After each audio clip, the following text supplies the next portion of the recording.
عصر حاضر کے تقاضاؤں سے ہے، لیکن یہ خوف ہو نہ جائے آشکارا شرع پیغمبر کہیں۔ الحذر، آئین پیغمبر سے 100 بار الحذر۔ حافظ ناموس زن، مرد آزما مرد آفری۔ الحمدللہ الحمدللہ وکفا والصلاة والسلام علی عبادہ الذین اصطفیٰ،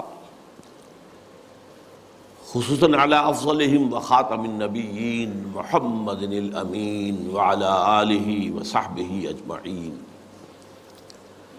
اما بعد فاعوذ باللہ من الشیطان الرجیم، بسم اللہ الرحمن الرحیم۔ رب اشرح لی صدری ویسر لی امری واحلل عقدۃ من لسانی یفقہوا قولی۔ اللہم ربنا الہمنا رشدنا واعذنا من شرور انفسنا۔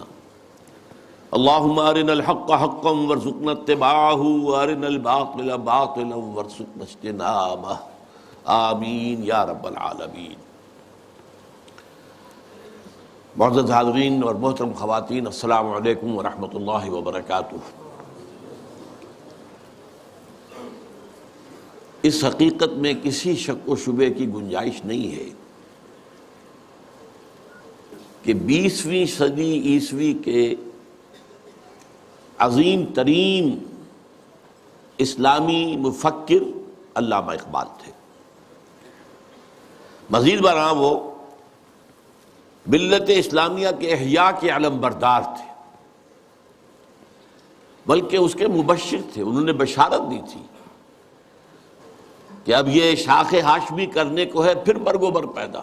بشارت دی تھی کتاب ملت بیضا کی پھر شیرازہ بندی ہے، یہ شاخ ہاشمی کرنے کو ہے، پھر برگ و بر پیدا۔ تو یہ صرف اس کی احیاء کے علم بردار ہی نہیں تھے، مبشر بھی تھے۔ سب سے بڑھ کر وہ اسلام کی نشأت ثانیہ کے علم بردار تھے۔ میں ان دو چیزوں کو ذرا علیحدہ کر رہا ہوں، اسلام کی نشأت ثانیہ اور ملت کی دوبارہ دنیا میں سربراہی کا پیدا ہونا، یہ ہمیشہ ساتھ نہیں رہے ہیں۔ ابتدا میں اسلام ابھرا عربوں کے ساتھ، حضور بھی صلی اللہ علیہ وسلم عرب تھے، خلافت راشدہ خلفائے اربعہ عرب تھے، لیکن خلافت راشدہ کے اختتام کے ساتھ اسلام کا زوال شروع ہو گیا۔ ریاست کی سطح پر سے اسلام خارج، اب جس کے پاس طاقت ہے وہ حاکم ہوگا۔ امرہم شورا بینہم، پس پشت، جس کی لاٹھی اس کی بھینس۔ یہ زوال شروع ہو گیا، لیکن عرب اقتدار، امت کا اقتدار بڑھتا چلا گیا، بڑھتا چلا گیا، بڑھتا چلا گیا، تقریباً 500 برس تک۔ آپ کو معلوم ہے کہ جسے ہم مسلم تاریخ کہتے ہیں، مسلم تاریخ کا تو زینت وہی ہے۔ ہارون الرشید کا زمانہ، مامون الرشید کا زمانہ، امین الرشید کا زمانہ، یہ ہے اصل دور۔ لیکن یہ خلافت راشدہ تو نہیں تھی، ملوکیت تھی، جسے علامہ اقبال نے امپیریلزم کہا ہے، عرب امپیریلزم، اپنے لیکچرز میں، اپنے خطبہ الہ آباد میں۔ اس کے بعد مسلمانوں پر بہت بڑا زوال آیا، بہت بڑا زوال آیا۔ پہلے صلیبیوں کے ہاتھوں آیا، لاکھوں مسلمان قتل ہوئے۔ میڈیٹرینین کا پورا علاقہ جو ہے وہ عیسائیوں کے قبضے میں چلا گیا، یروشلم ہمارے ہاتھ سے نکل گیا، 88 برس تک عیسائیوں کے پاس رہا، 1099 سے 1187 تک۔ اس کے بعد پھر ایک مرتبہ لے لیا ہے، 13ویں صدی کے شروع میں پھر عیسائیوں نے واپس لیا، پھر واپس لیا گیا ہے۔ بہرحال یہ پہلا جو تھا زوال کا ہمارا، پہلی سیڑھی تھی، لیکن اس کے بعد زوال آخری انتہا کو پہنچا ہے 13ویں صدی میں، تاتاریوں کے ہاتھوں کروڑوں مسلمان قتل ہوئے۔ میں جو بات بتا رہا ہوں وہ یہ ہے کہ اسلام اور مسلمان کو ایک شے نہ سمجھیے۔ ابتدا میں وہ ایک تھے، خلافت راشدہ کے بعد اسلام کا زوال، لیکن مسلمانوں کا عروج جاری رہا، بلکہ وہ اپنی انتہا کو پہنچا۔ پھر مسلمانوں کا بھی زوال آ گیا، لیکن اس کے کچھ عرصے بعد معجزہ رونما ہوا کہ پاسباں مل گئے کعبے کو صنم خانے سے، ہے یہاں فتنہ تاتار کے افسانے سے، جن تاتاریوں کے ہاتھوں کروڑوں مسلمان قتل ہوئے تھے وہی اسلام لے آئے، اسلام نے انہیں فتح کر لیا۔ بہرحال پھر ترکوں کے زیر قیادت مسلمانوں کا دوسرا عروج آیا ہے۔ ترکان تیموری ہندوستان میں، ترکان صفوی ایران میں، ترکان سلجوقی مڈل ایسٹ میں، ترکان عثمانی Ottomans, the great Ottoman empire for 4 centuries 400 years، خلافت بھی ان کے پاس رہی، پھر ان کا بھی زوال آ گیا۔ اور یوں سمجھئے کہ پچھلی صدی کے آغاز میں پہلی جنگ عظیم کے بعد اسلام اور مسلمان دونوں انتہائی زوال کی حالت میں تھے، دونوں۔ لیکن بہرحال اس کے بعد ایک تھرڈ اپورڈ موومنٹ شروع ہوئی ہے، وہ ایک علیحدہ مسئلہ ہے۔ لیکن میں یہ عرض کر رہا تھا کہ علامہ اقبال ملت اسلامیہ کی بھی احیاء کے علمبردار تھے اور اسلام کی نشست ثانیہ کے بھی علمبردار تھے، یہ دونوں چیزیں ان کے ہاں بیک وقت موجود ہیں۔ البتہ ایک بات نوٹ کر لیجئے، کوئی انسان بڑے سے بڑا مفکر ایسا نہیں ہوتا کہ ابتدا ہی سے اس کا فکر پختہ ہو، اسے منازل میں سے گزرنا ہوتا ہے، لَتَرْكَبُنَّ طَبَقًا عَنْ طَبَقٍ، درجہ بدرجہ آگے جانا ہوتا ہے۔ یہ معاملہ انبیاء کا ہے، رسولوں کا ہے، جن کو اول روز سے ہی اللہ تعالیٰ کے ساتھ جن کا رشتہ قائم ہوتا ہے وحی کا۔ لیکن غیر نبی کوئی بھی بڑے سے بڑا انسان، چنانچہ علامہ اقبال کی زندگی کے بھی 4 ادوار کا میں ذکر کرنا چاہتا ہوں۔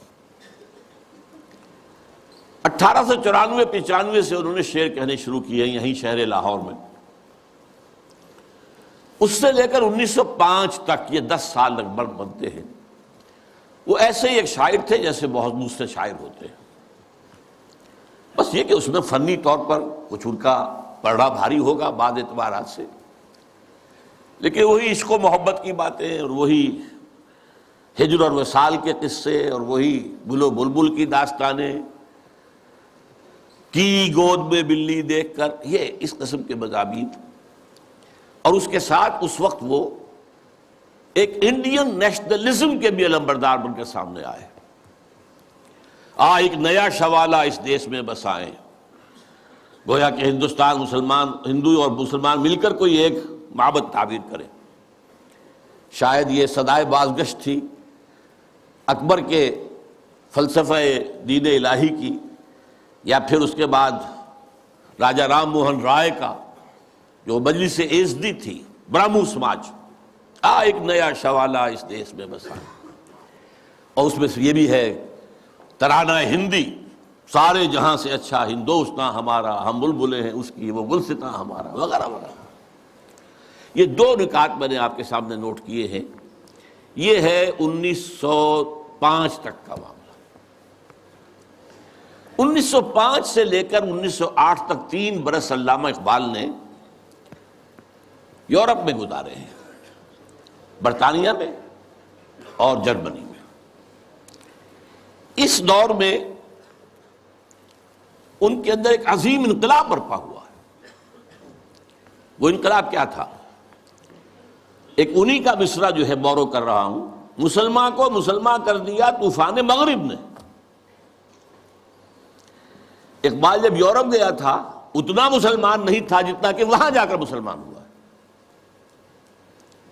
یہ ایک بڑا نیچرل ریئیکشن ہوتا ہے اگر کسی شخص کی ابتدائی اور بنیادی تربیت کے اندر دین کا عنصر موجود ہو، جیسا کہ علامہ اقبال کے ہاں تھا۔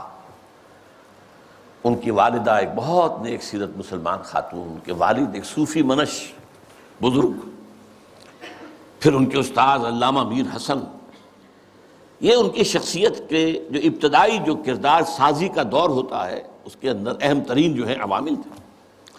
پھر جو کچھ ہوا، لاہور میں آئے، گورنمنٹ کالج میں رہے بھی کیا، یہاں پر رہے، وہ کچھ دور اور تھا۔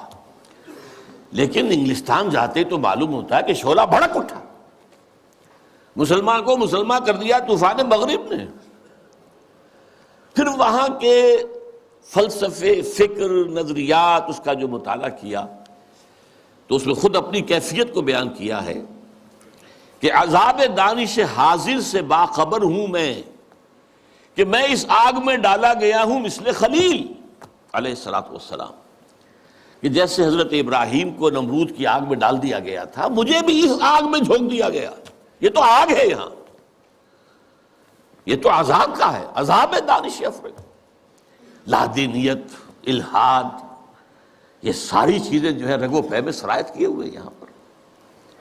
لہذا عذاب دانش حاضر سے باخبر ہوں میں کہ میں اس آگ میں ڈالا گیا ہوں مثل خلیل۔ اللہ نے حضرت ابراہیم کو بھی وہاں سے زندہ و سلامت نکال لیا تھا۔ علامہ اقبال بھی وہاں سے جب آئے ہیں تو ایک مومن کا ذہن اور فکر لے کر آئے ہیں، مومن کا دل لے کر آئے ہیں۔ اس وقت کی ان کی جو ایکویٹی آف ویژن تھی اس کا اندازہ کیجئے، 1905 سے 8 تک کے حالات، اور انہوں نے مشاہدہ کر لیا تھا کہ فرنگ کی رگے جہاں پنجے یہود میں ہے۔ اور بھی بہت لوگ جاتے آتے تھے، انگلستان جاتے تھے، کسی نے دیکھا؟ یہ دیکھنے والوں ہی کو دکھائی دیتا ہے، صاحب بصیرت لوگوں ہی کو۔ تو علامہ اقبال بہت بڑے سیر تھے، دیکھنے والے تھے، ایک تو حال کا مشاہدہ گہرا اور ایک مستقبل کے بارے میں بھی۔ ان کی نگاہیں بہت تیز تھی، گاہ میری نگاہ تیز چیر گئی دل وجود۔ اس کے بعد سن 8 سے 1938 تک 30 برس، اب یہ ہے ان کا وہ دور جس میں اگرچہ انہوں نے شاعری کو جاری رکھا ہے، شاعری کی ہے، لیکن ساتھ ہی یہ بھی کہا ہے مرا یاراں غزل خانے شمردند، مجھے خامخواہ لوگوں نے شاعر سمجھ لیا ہے، غزل خاں سمجھ لیا ہے، اور شکوہ کیا ہے کہ ہر کسے از ظن خود شد یاد من وز درون من نجست اسرار من۔ میرے بہت سے دوست بنے ہوئے ہیں، عقیدت مند ہیں، آتے ہیں، سب کچھ ہے، لیکن کوئی میرے اندر جھانک کر نہیں دیکھتا کہ اس کے اندر ہے کیا، وہ کیا چیز ہے جو مجھے بے چین کیے ہوئے، اس سے کسی کو دلچسپی ہی نہیں ہے۔ یہ جو دور ہے 30 برس کا، میرے نزدیک اس میں اقبال کی سب سے بڑی حیثیت یہ ہے کہ وہ قرآن مجید کا اس دور کا سب سے بڑا شارح ہے۔ میں لفظ تفسیر استعمال نہیں کر رہا، وہ ایک ٹیکنیکل ٹرم ہو جائے گی۔ شارح اقبال قرآن، اور ساتھ ہی سب سے بڑا داعی ہے۔ میرے علم میں نہیں ہے کہ کسی اور شخص نے اس شد و مت کے ساتھ مسلمانوں کو قرآن کی طرف دعوت دی ہو کہ لوٹو قرآن کی طرف، سادہ ترین الفاظ میں، وہ زمانے میں معزز تھے مسلمان ہو کر اور تم خار ہوئے تاریک قرآن ہو کر، اے چو شبنم بر زمیں افتندئی در بغل داری کتاب زندئی۔ اے وہ قوم جو شبنم کی طرح زمین پر پڑی ہوئی ہے اور لوگ اسے اپنے قدموں سے توڑ رہے ہیں، پامال کر رہے ہیں، ہوش میں آ، تیرے پاس وہ کتاب زندہ موجود ہے۔ جیسے حضرت موسیٰ علیہ السلام کے پاس بھی عصا تو تھا، لیکن جب دربار میں جب وہ مقابلہ ہو رہا تھا اور جادوگروں نے اپنی رسیاں پھینکی، وہ بھی سانپ بن گئے، تو حضرت موسیٰ کے دل میں بھی خوف آ گیا۔ فَأَوْجَسَ فِي نَفْسِهِ خِیفَةً موسیٰ، یہ بربنائے طبع بشری ہے۔ اس طرح کی چیز کا معاملہ انبیاء کی عصمت کے منافی نہیں ہے، بربنائے طبع بشری، کہ میرا معجزہ بھی تو یہی تھا نا جو اللہ نے دیا تھا کہ میرا عصا جو ہے وہ اژدہا بن گیا، یہ تو انہوں نے سانپ بنا دیے، اب کیا ہوگا؟ تالی پٹ جائے گی۔ اب تو مجمع خود کہا تھا کہ جمع کرو لوگوں کو۔ اس وقت اللہ نے فرمایا جو تیرے ہاتھ میں اسے پھینکو، ذرا ڈالو تو صحیح، دیکھو تو صحیح، ڈرو نہیں۔ وہ جب ڈالا ہے اور اس نے وہ سارے ہڑپ کر لیے، اس جو بنا وہ اژدہا، وہ جو جتنی بھی بنی تھی وہ بظاہری وہ سانپ، وہ سب کے ساتھ ہڑپ کے اب سجدے میں گر پڑے ساجدوں کر، القی السحرۃ ساجدین۔ اسی طرح یہ امت آج اگرچہ موجود ہے، عصائے موسوی بغل میں ہے، سانپوں سے ڈر رہے ہیں، در بغل داری کتاب زندئی، اے تو شبنم بر زمیں افتندئی۔ میں تفصیل میں نہیں جا سکتا، میری ایک کتاب ہے علامہ اقبال اور ہم، اس میں میں نے تفصیل سے علامہ اقبال کے شارح قرآن ہونے کے اعتبار سے میں نے انہیں رومی ثانی قرار دیا۔ رومی کے بارے میں حضرت جامی رحمہ اللہ نے جو اشعار کہے تھے، مثنوی مولوی معنوی ہست قرآن در زبان پہلوی. یہ جو مولوی معنی، مولوی روم، ان کی جو مثنوی ہے، یہ فارسی زبان میں، پہلوی زبان میں قرآن ہی ہے، قرآن ہی کے مفاہیم ہیں، قرآن ہی کے مقاصد ہیں، قرآن ہی کا فکر ہے، قرآن ہی کا فلسفہ ہے جو بیان کیا گیا. منچ گویم وصف عالی جناب نیست پیغمبر ولیکن دارت کتاب. میں کیا کچھ وصف بیان کروں مولانا روم کا، وہ پیغمبر تو نہیں تھے لیکن کتاب ان کے پاس تھی. کتاب جو ہے مثنوی مولوی مان. بالکل یہی بات جامی ہی کے طرح کے بہت بڑے شاعر تھے جالندھر کے گرامی، اور انہوں نے یہ بات کہی تھی، در دیدہ مانی نگراں حضرت اقبال، پیغمبر یہ کر دو پیغمبر نہ تو آشد. جو لوگ معنی پر نگاہ رکھتے ہیں، جو لوگ صرف الفاظ کو نہیں دیکھتے، گہرائی میں جاتے ہیں، ان کے نزدیک تو حضرت اقبال کا معاملہ یہ ہے کہ انہوں نے پیغمبری کی ہے، اگرچہ انہیں پیغمبر نہیں کہہ سکتے، معاذ اللہ ثم معاذ اللہ ثم معاذ اللہ. بہرحال یہ میرے نزدیک 1908 کے بعد سے لے کر ملت کے احیاء کا نعرہ، ملت کے احیاء کی نوید جاں فضا، اسلام کے نشأت ثانیہ کے دور کے آغاز کی بشارتیں بھی سنائیں، اور اس کے لیے ایک فکری مواد پیدا کیا. مغربی فکر پر تنقید کی، زوردار تنقید کی، ان کی سیاست پر تنقید کی. انسانی حاکمیت کہاں سے لے آئے ہو؟ سروری زیبا فقط اس ذات بے ہمتا کو ہے، حکمراں ہے ایک وہی باقی بتان آزری. حاکمیت تو صرف اللہ کو ہے، کسی کو یہ حق حاصل نہیں. اللہ کی حاکمیت، انسانی حاکمیت چاہے فرد واحد کی ہو، فرعون ہو، نمرود ہو، تو جتنی بڑی نجاست کا ایک بہت بڑا، یوں سمجھئے کہ بہت بڑی گانٹھ جو ہے کسی کے سر پر رکھ دی گئی ہے، ٹنوں، وہ اگر ایک ایک ماشا کر کے سب میں بانٹ دی جائے گی تب بھی تو نجاست ہی رہے گی. انسانی حاکمیت کا تصور جو ہے وہ نجاست ہے، وہ کفر ہے، وہ شرک ہے. توحید کیا ہے؟ اللہ کی حاکمیت. معیشت پر جو ان کا نظام ہے، جس طریقے سے انہوں نے مغربی معیشت کے تار و پود بکھیرے ہیں، جس طریقے سے کہ جو یہ بینکنگ سسٹم پر انہوں نے کہا ہے، ای ملوک ای فکر چالاک یہود. یہ بینک کیا ہیں؟ یہ یہودیوں کے دھوکہ دینے والی فکر کا نتیجہ ہے. نور حق از سینہ آدم ربود، آدم کے دل سے، آدم کے سینے سے وہ نور حق جو ہے، وہ جو نفخت فیہ من روحی، وہ جو روحانی عنصر ہے انسان کا، جس کا محل قلب ہے، اس کو نکال باہر کیا. اور ذرا غور کیجئے، حیرت ہوتی ہے جذبات کی شدت. تا تہو بالا نہ گردہ دی نظام،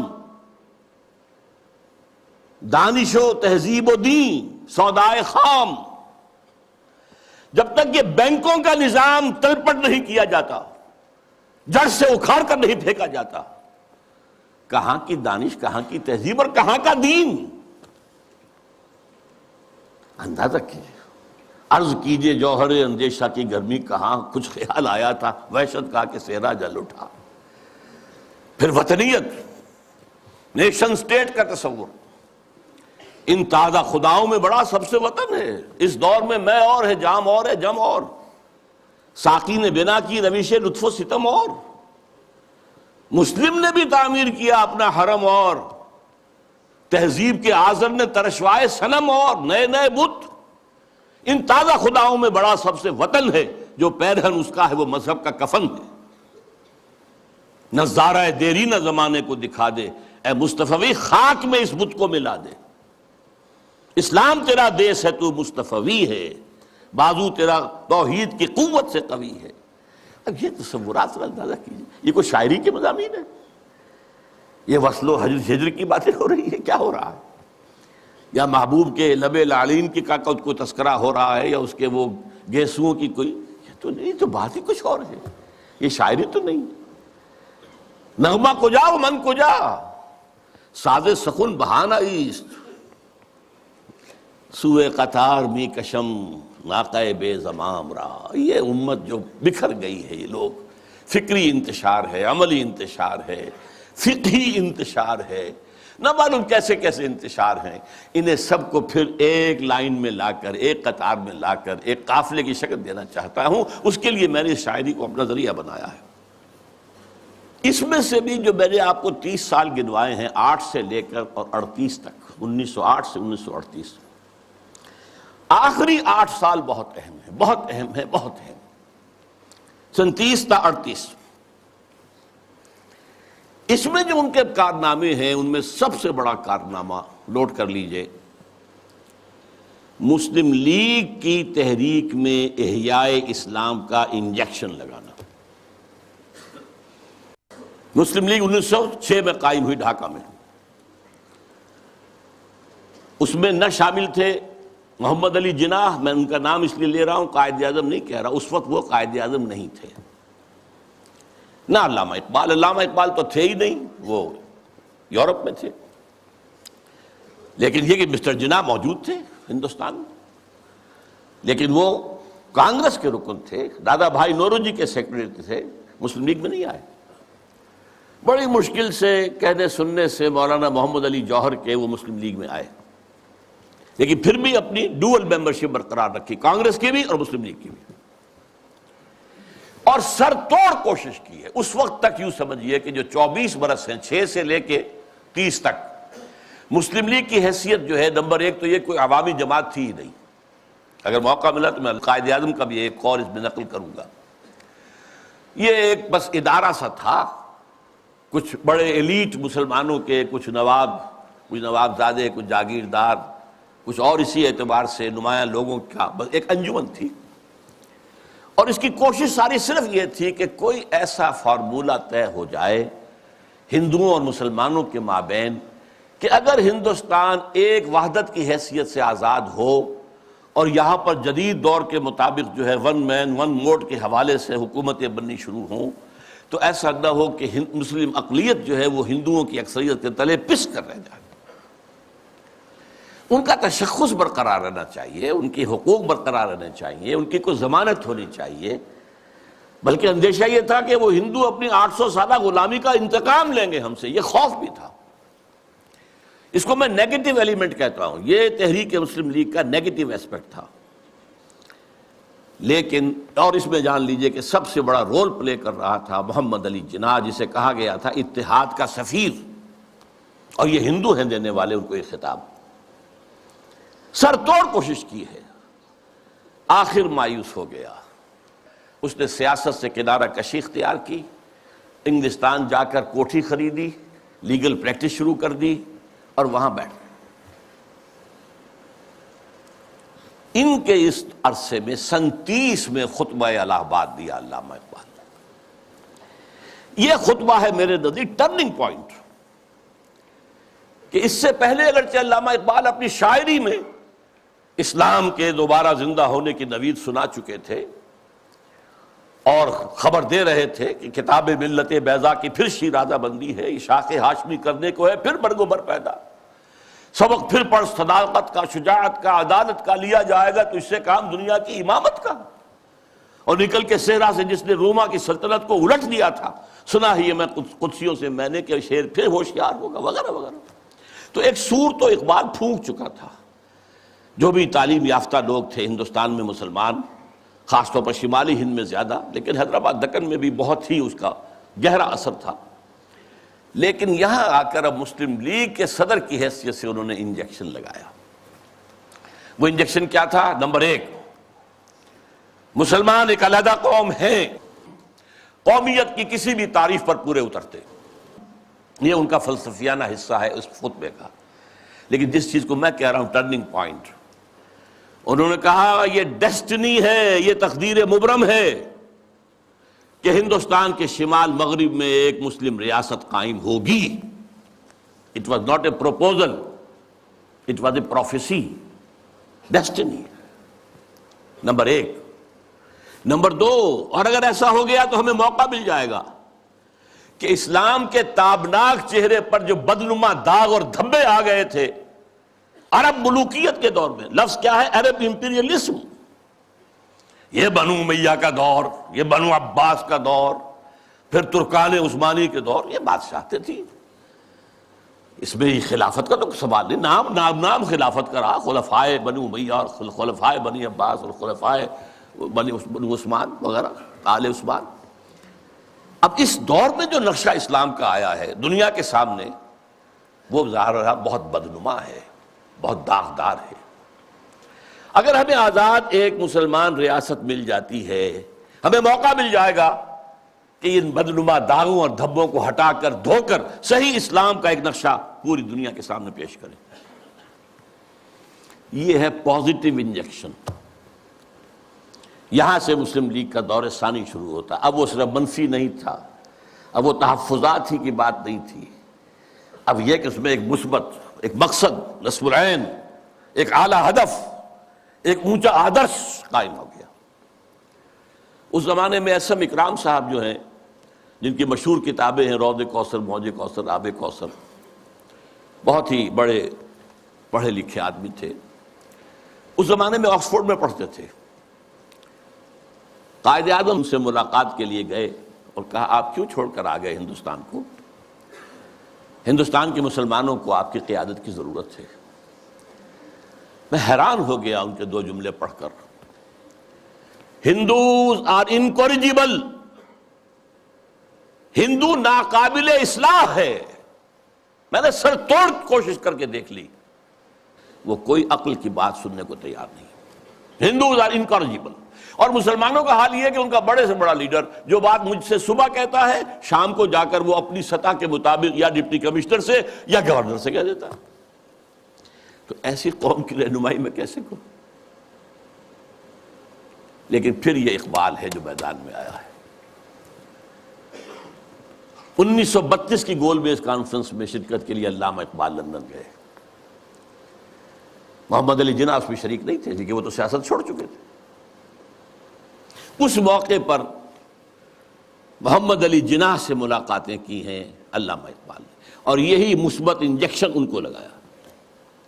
تو وہی انجیکشن جو ہے اقبال نے مسلم لیگ میں بحیثیت مسلم لیگ 1930 میں لگایا، اور محمد علی جناح کے جسم میں 1932 میں لگایا.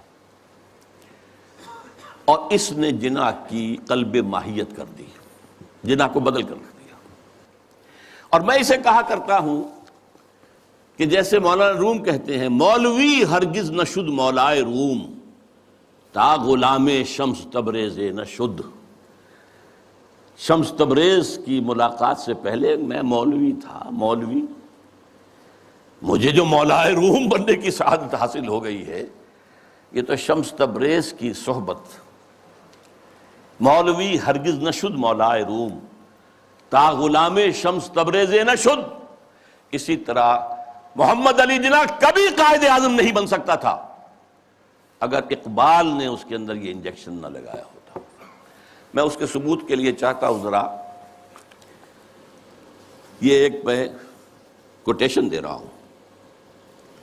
21 اپریل 1932 کو جب علامہ کا انتقال ہوا ہے تو اس وقت جو ہے ایک بہت بڑی پبلک جلسہ جو ہے ہو رہا تھا کلکتہ میں. وہاں عین جلسے کی حالت میں خبر پہنچی تو اخبار نے یہ لکھا، جو میرے پاس کوٹیشن ہے، دی نیشنز وائس نامی کتاب سے یہ چیزیں میں نے لی ہیں، کہ یہ جلسہ جو ہے قائد اعظم کی تقریر نے اس کے اندر وہ رنگ پیدا کیا کہ وہ سارا سیاسی معاملات جو زیر غور تھے ختم ہو گئے، صرف ایک کانڈولنس میٹنگ بن کر رہ گئی. تعزیت اجلاس. الفاظ سنیے، میں سارا نہیں سنا سکتا، صرف چند جملے.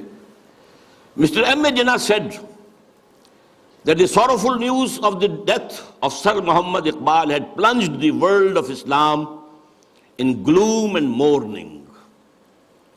Sir Muhammad Iqbal was undoubtedly one of the greatest poets, philosophers and seers of human history. Seers, دیکھنے والا، پیش بینی کرنے والا، آنے والے حالات کو دیکھ لینے والا.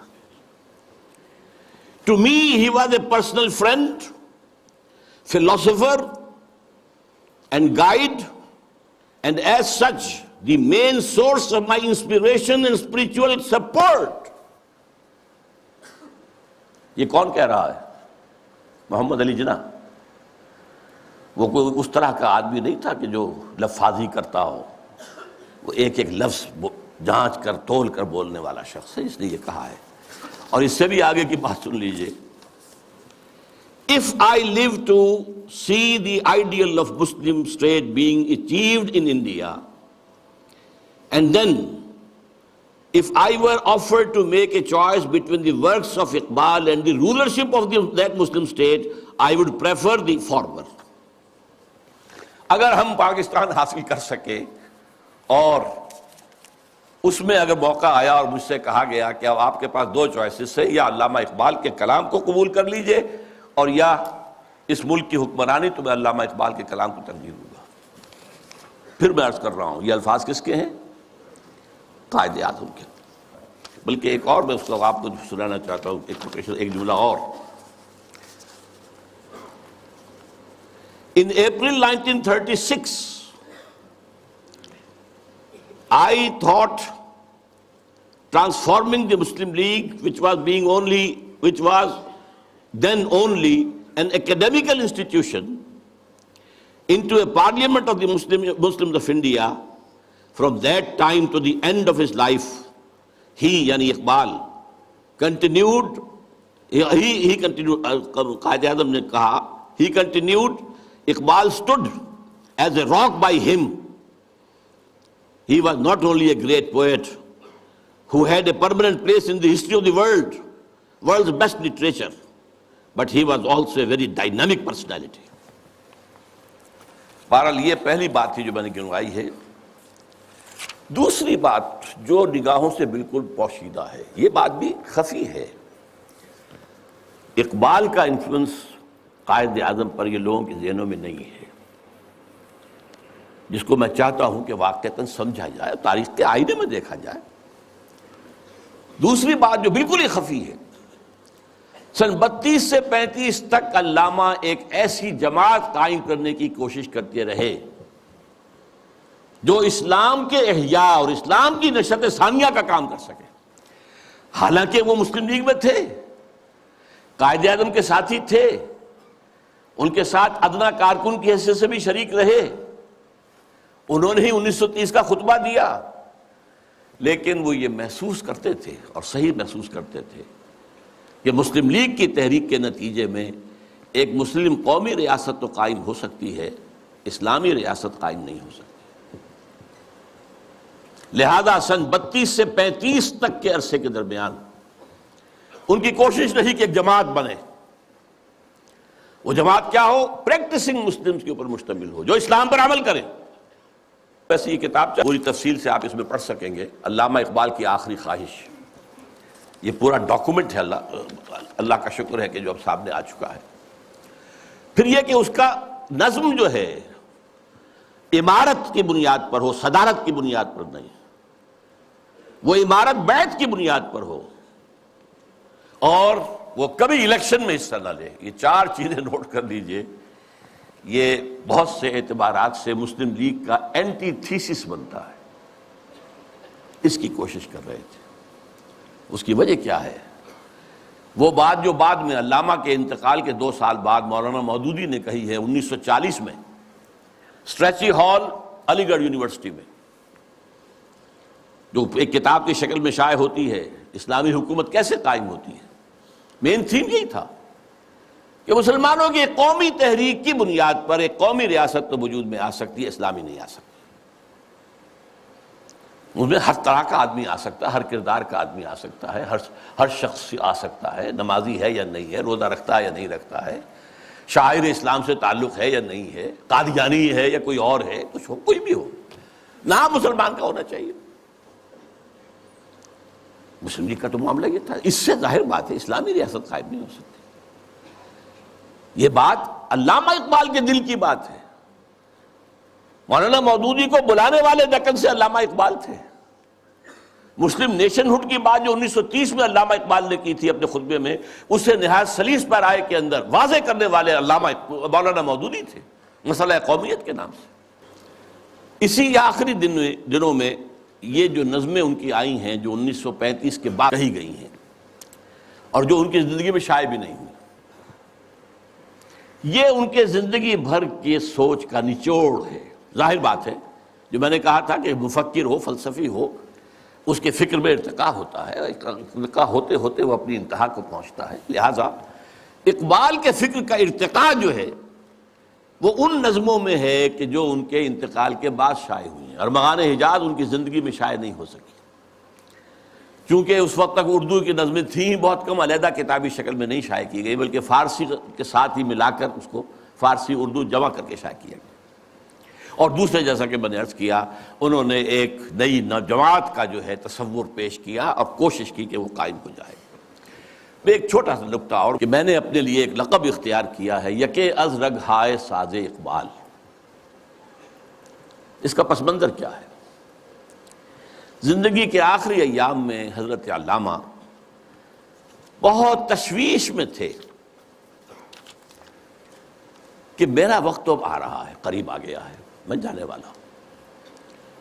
اور انہیں اپنے آس پاس کوئی آدمی ایسا نظر نہیں آ رہا تھا کہ جو ان کے اس مشن کو آگے لے کر بڑھ سکے۔ میں قرآن مجید میں جب غور کرتا ہوں تو معلوم ہوتا ہے جو حضرت زکریا کی کیفیت تھی، جبکہ انہوں نے دعا کی اللہ سے، اللہ مجھے بیٹا عطا کر دے، میں اب بوڑھا ہو گیا ہوں، وَإِنِّي خِفْتُ الْمَوَالِيَ مِنْ وَرَائِي، اب میں جو موالی ہیں، میرے آس پاس ہیں، ارد گرد لوگ ہیں، رشتہ دار ہیں، ان سے تو مجھے اندیشہ ہے کہ وہ اس راستے پر نہیں چل پائیں گے۔ فَهَبْ لِي مِن لَّدُنْكَ وَلِيًّا، مجھے کوئی ولی عطا کر دے۔ اللہ نے پھر حضرت یحییٰ کی بشارت دی۔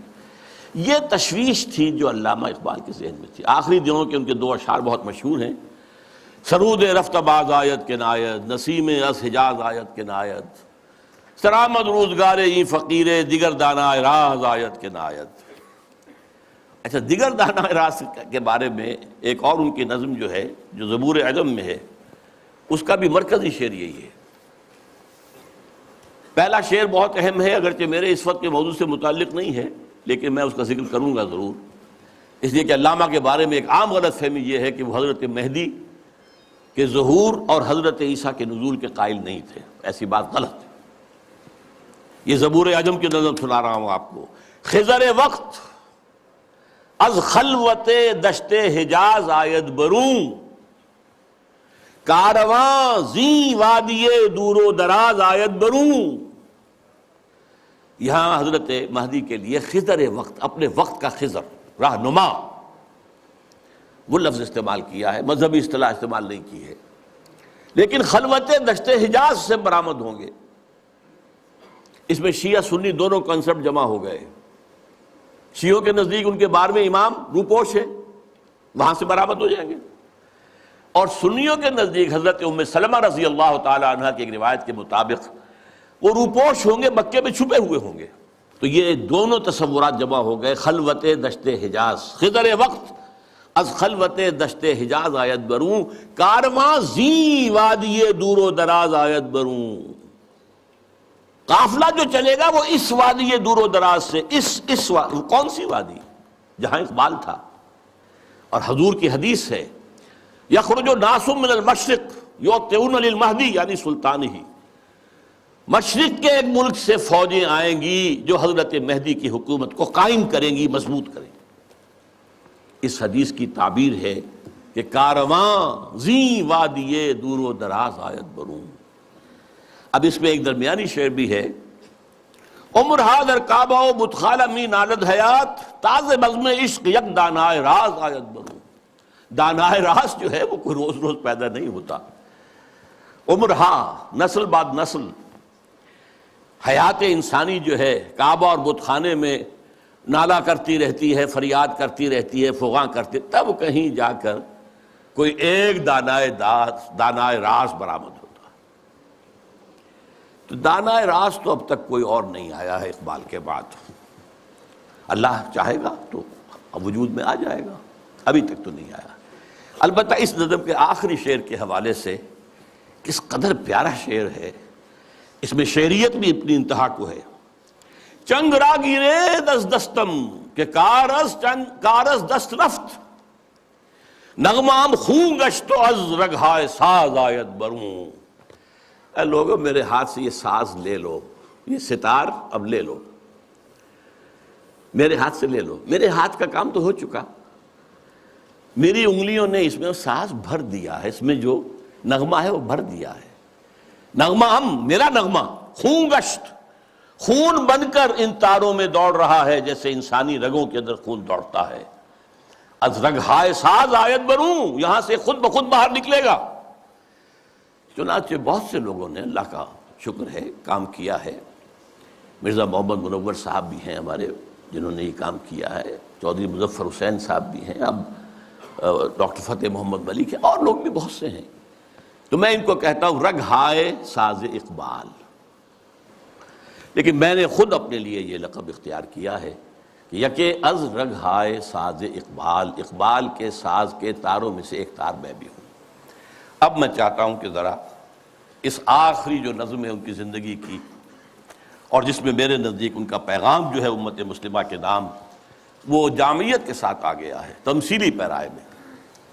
یہ ابلیس کی مجلس شورا ہے۔ اب میں حیران ہوتا ہوں کہ محسوس ہوتا ہے کہ آج کل کہیں یہ مجلس شورا جو ہے کہیں منعقد ہوئی ہے حال ہی میں، اور یہ 80 سال پہلے کی بات ہے۔ ابلیس صاحب جو ہیں صدر ہیں، ظاہر بات ہے اس اپنی مجلس شورا کے، وہ پہلے اوپننگ ایڈریس کر رہے ہیں، یہ عناصر کا پرانا کھیل یہ دنیائے دوں۔ یہ جو دنیا ہے یہ کیا ہے؟ عناصر کا پرانا کھیل ہے، ایلیمنٹس، سالمات، ایٹمز، انہی کی اکھیڑ پچھاڑ ہے نا جس کا یہ کھیل چل رہا ہے۔ یہ عناصر کا پرانا کھیل، یہ دنیا دوں کہتے ہیں پست کو، بہت گھٹیا، یہ گھٹیا دنیا جو ہے، یہ دنیا زمین۔ یہ لفظ جواب شکوہ میں اقبال نے بھی استعمال کیا ہے کہ شوخ و گستاخ یہ پستی کے مکین کیسے ہیں، یہ زمین کے رہنے والے کیسے شوخ اور گستاخ ہے، کس طریقے سے شکوہ کیا ہے اللہ سے۔ تو اسی طرح وہ ابلیس کہتا ہے یہ عناصر کا پرانا کھیل یہ دنیائے دوں۔ یہ عناصر کا پرانا کھیل، یہ میٹریلزم کے جتنے بھی شعبے ہیں، جتنی بھی شاخیں ہیں، جتنے بھی گریڈز ہیں، اور ہندوستان میں چار واک ہے، جین مت ہے، بدھ مت ہے، اور سانکھ درشن، یہ سب اسی کے ہیں۔ یہ خالص میٹیریل کھیل ہے دنیا کا، اس سے آگے انہیں کچھ اور نظر نہیں آتا۔ دنیا کی حقیقت خالص مادہ ہے، مادے ہی کی بنیاد پر یہ دنیا ہے۔ ساکنان عرش اعظم کی تمناؤں کا خون، ساکنان عرش اعظم ملائکہ مقربین، ان کی تمناؤں کا خون ہو گیا۔ کیسے؟ جب اللہ نے کہا تھا وَإِذْ قَالَ رَبُّكَ لِلْمَلَائِكَةِ إِنِّي جَاعِلٌ فِي الْأَرْضِ خَلِيفَةً، تو فرشتوں نے ذرا استفہام کیا تھا نا، قَالُوا وَتَجْعَلُ فِيهَا مَن يُفْسِدُ فِيهَا وَيَسْفِكُ الدِّمَاءَ وَنَحْنُ نُسَبِّحُ بِحَمْدِكَ وَنُقَدِّسُ لَكَ۔ ہم تسبیح و تقدیس کے اندر لگے ہوئے ہیں، ہم خادمان، ہم حاضر ہیں، ہم سب کام کر رہے ہیں۔ ابلیس اس کو انٹرپریٹ کر رہا ہے کہ اصل میں وہ خود خواہش مند تھے خلافت کے، تو ان کی تمنا کا خون ہو گیا جبکہ آدم کو خلافت دے دی گئی۔ یہ عناصر کا پرانا کھیل یہ دنیائے دوں، ساکنان عرش اعظم کی تمناؤں کا خون، اس کی بربادی پہ آج آمادہ ہے وہ کارساز جس نے اس کا نام رکھا تھا جہان کاف و نو۔ یہ اللہ کے امر کن سے کائنات وجود میں آئی تھی نا۔ اچھا وہ اس کو نہیں مان رہا، وہ سراسر نام یہ رکھا گیا ہے، اب اللہ جانو، یہ اللہ ہی جانتا ہے کہ اس کے دماغ میں کیا خناس ہے، لیکن اللہ نے جو یہ کہا ہے کہ یہ کن سے بنایا ہے، کن فیکون۔ آج معلوم ہوتا ہے ابلیس کہتا ہے کہ اس کی بربادی پر خدا نے فیصلہ کر لیا ہے، جس نے اس کو بنایا تھا وہ اب اس کی بربادی کے در پہ ہے۔ اس کے دونوں معنی ہو سکتے ہیں، ایک تو یہ بھی کہ اسے محسوس ہو رہا ہے کہ قیامت اب قریب آ رہی ہے، یہ کھیل جو ہے اور یہ خیر و شر کی کشاکش ستیزہ کار رہا ہے ازل سے تا امروز، چراغ مصطفی سے شرار بولہبی، یہ جو ہے اب آخری اینڈ پہ آ رہا ہے اس ڈرامے کا۔ یہ ڈرامہ دکھائے گا کیا سین، پردہ اٹھنے کی منتظر ہے نگاہ۔ تو جیسے کہ یہ بات کہی گئی ہے کہ یہ ڈرامہ جو ہے اب ختم ہونے کو، اقبال نے بھی اس کو کہا ہے، دنیا کو ہے پھر مار کا روح و بدن پیش، تہذیب نے پھر اپنے درندوں کو ابھارا، اللہ کو پامر دیے مومن پہ بھروسہ، ابلیس کو یورپ کی مشینوں کا سہارا۔ تو وہ بھی محسوس کر رہا ہے کہ شاید اب وہ قیامت ختم ہے اور یہ کھیل اب آخری سین پر آ گیا ہے، اور شاید اس کا مفہوم یہ ہو کہ اس دنیا میں ہم نے شر کا، شرک کا، الحاد کا، یہ سارے بے حیائی کا، بے شرمی کا، سودی نظام کا، انسانی حاکمیت کا، یہ سارا کھیل ہم نے بنایا ہے۔ معلوم ہوتا ہے کہ یہ اب ختم ہونے پہ ہے، معلوم ہوتا ہے کہ یہ اب وہ جو کارساز ہے وہ اب اس کو آخری جو ہے اس مقابلے کے اندر ملیا بیٹ کر دینے کے در پہ ہے۔ اس کی بربادی پہ آج آمادہ ہے وہ کارساز جس نے اس کا نام رکھا تھا جہان کافنوں، اور اس کے بعد اب لاف زنی کر رہا ہے، میں نے یہ کیا، میں نے یہ کیا، میں نے یہ کیا، میں نے یہ کیا۔ کون ہے جو میرے اس سارے معاملے کو ختم کر سکے؟ میں نے دکھلایا فرنگی کو ملوکیت کا خواب۔ فرنگی ویسٹرن امپیریلزم، ملوکیت کا خواب، دنیا فتح کرو، کولونائز کرو، یہ تو پہلا خواب تھا، لیکن اس کے بعد انہوں نے اس سے بہتر خواب دیکھ لیا ہے کہ خامخواہ جا کر آکوپائی کرنے سے کیا فائدہ ہے۔ سودی نظام میں اور بینکنگ کے نظام میں اور انٹرنیشنل کمپنیوں کے نظام میں اور گلوبلائزیشن کے ذریعے اور ٹرپ کے ذریعے سے خون چوستے رہو، وہ رہے اپنی اپنی جگہ پر، ہم وہاں جا کر ان پر حملہ کریں گے، انہیں فتح کریں گے تو رد عمل بھی تو پیدا ہوگا نا، خون ریزی بھی تو ہوگی، وہ کوشش بھی کرتے رہیں گے کہ وہ آزادی حاصل کریں، ہمیں ماریں گے۔ تو اب یہ جو نیا امپیریلزم ہے، مالیاتی امپیریلزم، یہ اب ہے، یہ سارا خواب فرنگی کو میں نے دکھایا ہے، میں نے دکھلایا فرنگی کو ملوکیت کا خواب، میں نے توڑا مسجد و دیر و کلیسا کا فسوں۔ یہ مسجد اور دیر اور کلیسا اور مندر اور یہ اور وہ، اس کا سارا اثر میں نے ختم کر دیا۔ کیا کیا؟ سیکولرزم کی پٹی بڑھا دی۔ بھائی یہ علیحدہ انسان کا انفرادی معاملہ ہے، کوئی مسجد میں جائے، مندر میں جائے، کہیں اور جائے، وہاں جائے، یہاں جائے، کلیسا میں جائے، سینیگوگ میں جائے، کہاں جائے، کوئی نہیں، جاؤ۔ لیکن ملکی نظام، ملکی قانون، حکومت، ریاست، معیشت، معاشرت، اس کا کوئی تعلق کسی مذہب سے نہیں۔ وہ جو بھی اثرات تھے، جو بھی ہولڈ تھا مذاہب کا، آخر خدا کو تو مانتے تھے نا۔ اس دور حاضر سے قبل جو ہے انسان کی گمراہی صرف ایک تھی، شرک۔ وہ کیا ہے؟ ایک بڑے خدا کے ساتھ چھوٹے چھوٹے خداؤں کو بھی ماننا۔ بڑے خدا کا انکار نہیں تھا۔ اب کیا کیا گیا ہے؟ اس بڑے خدا کو اٹھا کے مسجد میں بند کر دو، مندر میں بند کر دو، سینیگوگ میں بند کر دو، چرچ میں بند کر دو، اور جہاں پورا ہمارا نظام یہ ہم چلائیں گے۔ We are the sovereigns. Sovereignty belongs to us. ہم جو چاہے کریں۔ لہذا میں نے دکھلایا فرنگی کو ملوکیت کا خواب، امپیریلزم، اور میں نے توڑا مسجد و دیر و کلیسا کا فسون، سیکولرزم۔ میں نے ناداروں کو سکھلایا سبق تقدیر کا۔ ناداروں کو، غریبوں کو میں نے کہا بھئی ٹھیک ہے، یہ تمہاری قسمت ہے، تم کسان ہو، ہاری ہو، تمہاری قسمت یہی ہے، اس کی طرف سے ہے، رب کی طرف سے ہے۔ کوئی بغاوت کا خیال پیدا نہ ہو جائے، کہیں کو کھڑے ہو کر کوئی ریزسٹنس کی موومنٹ شروع نہ کر دینا۔ تقدیر ہے، تن بے تقدیر، تقدیر کے حوالے۔ میں نے ناداروں کو سکھلایا سبق تقدیر کا، میں نے منعم کو دیا سرمایہ داری کا جنوں۔ یہ لفظ منعم جو ہے عربی کا، یہ منعم بھی ہو سکتا ہے، منعم بھی ہو سکتا ہے۔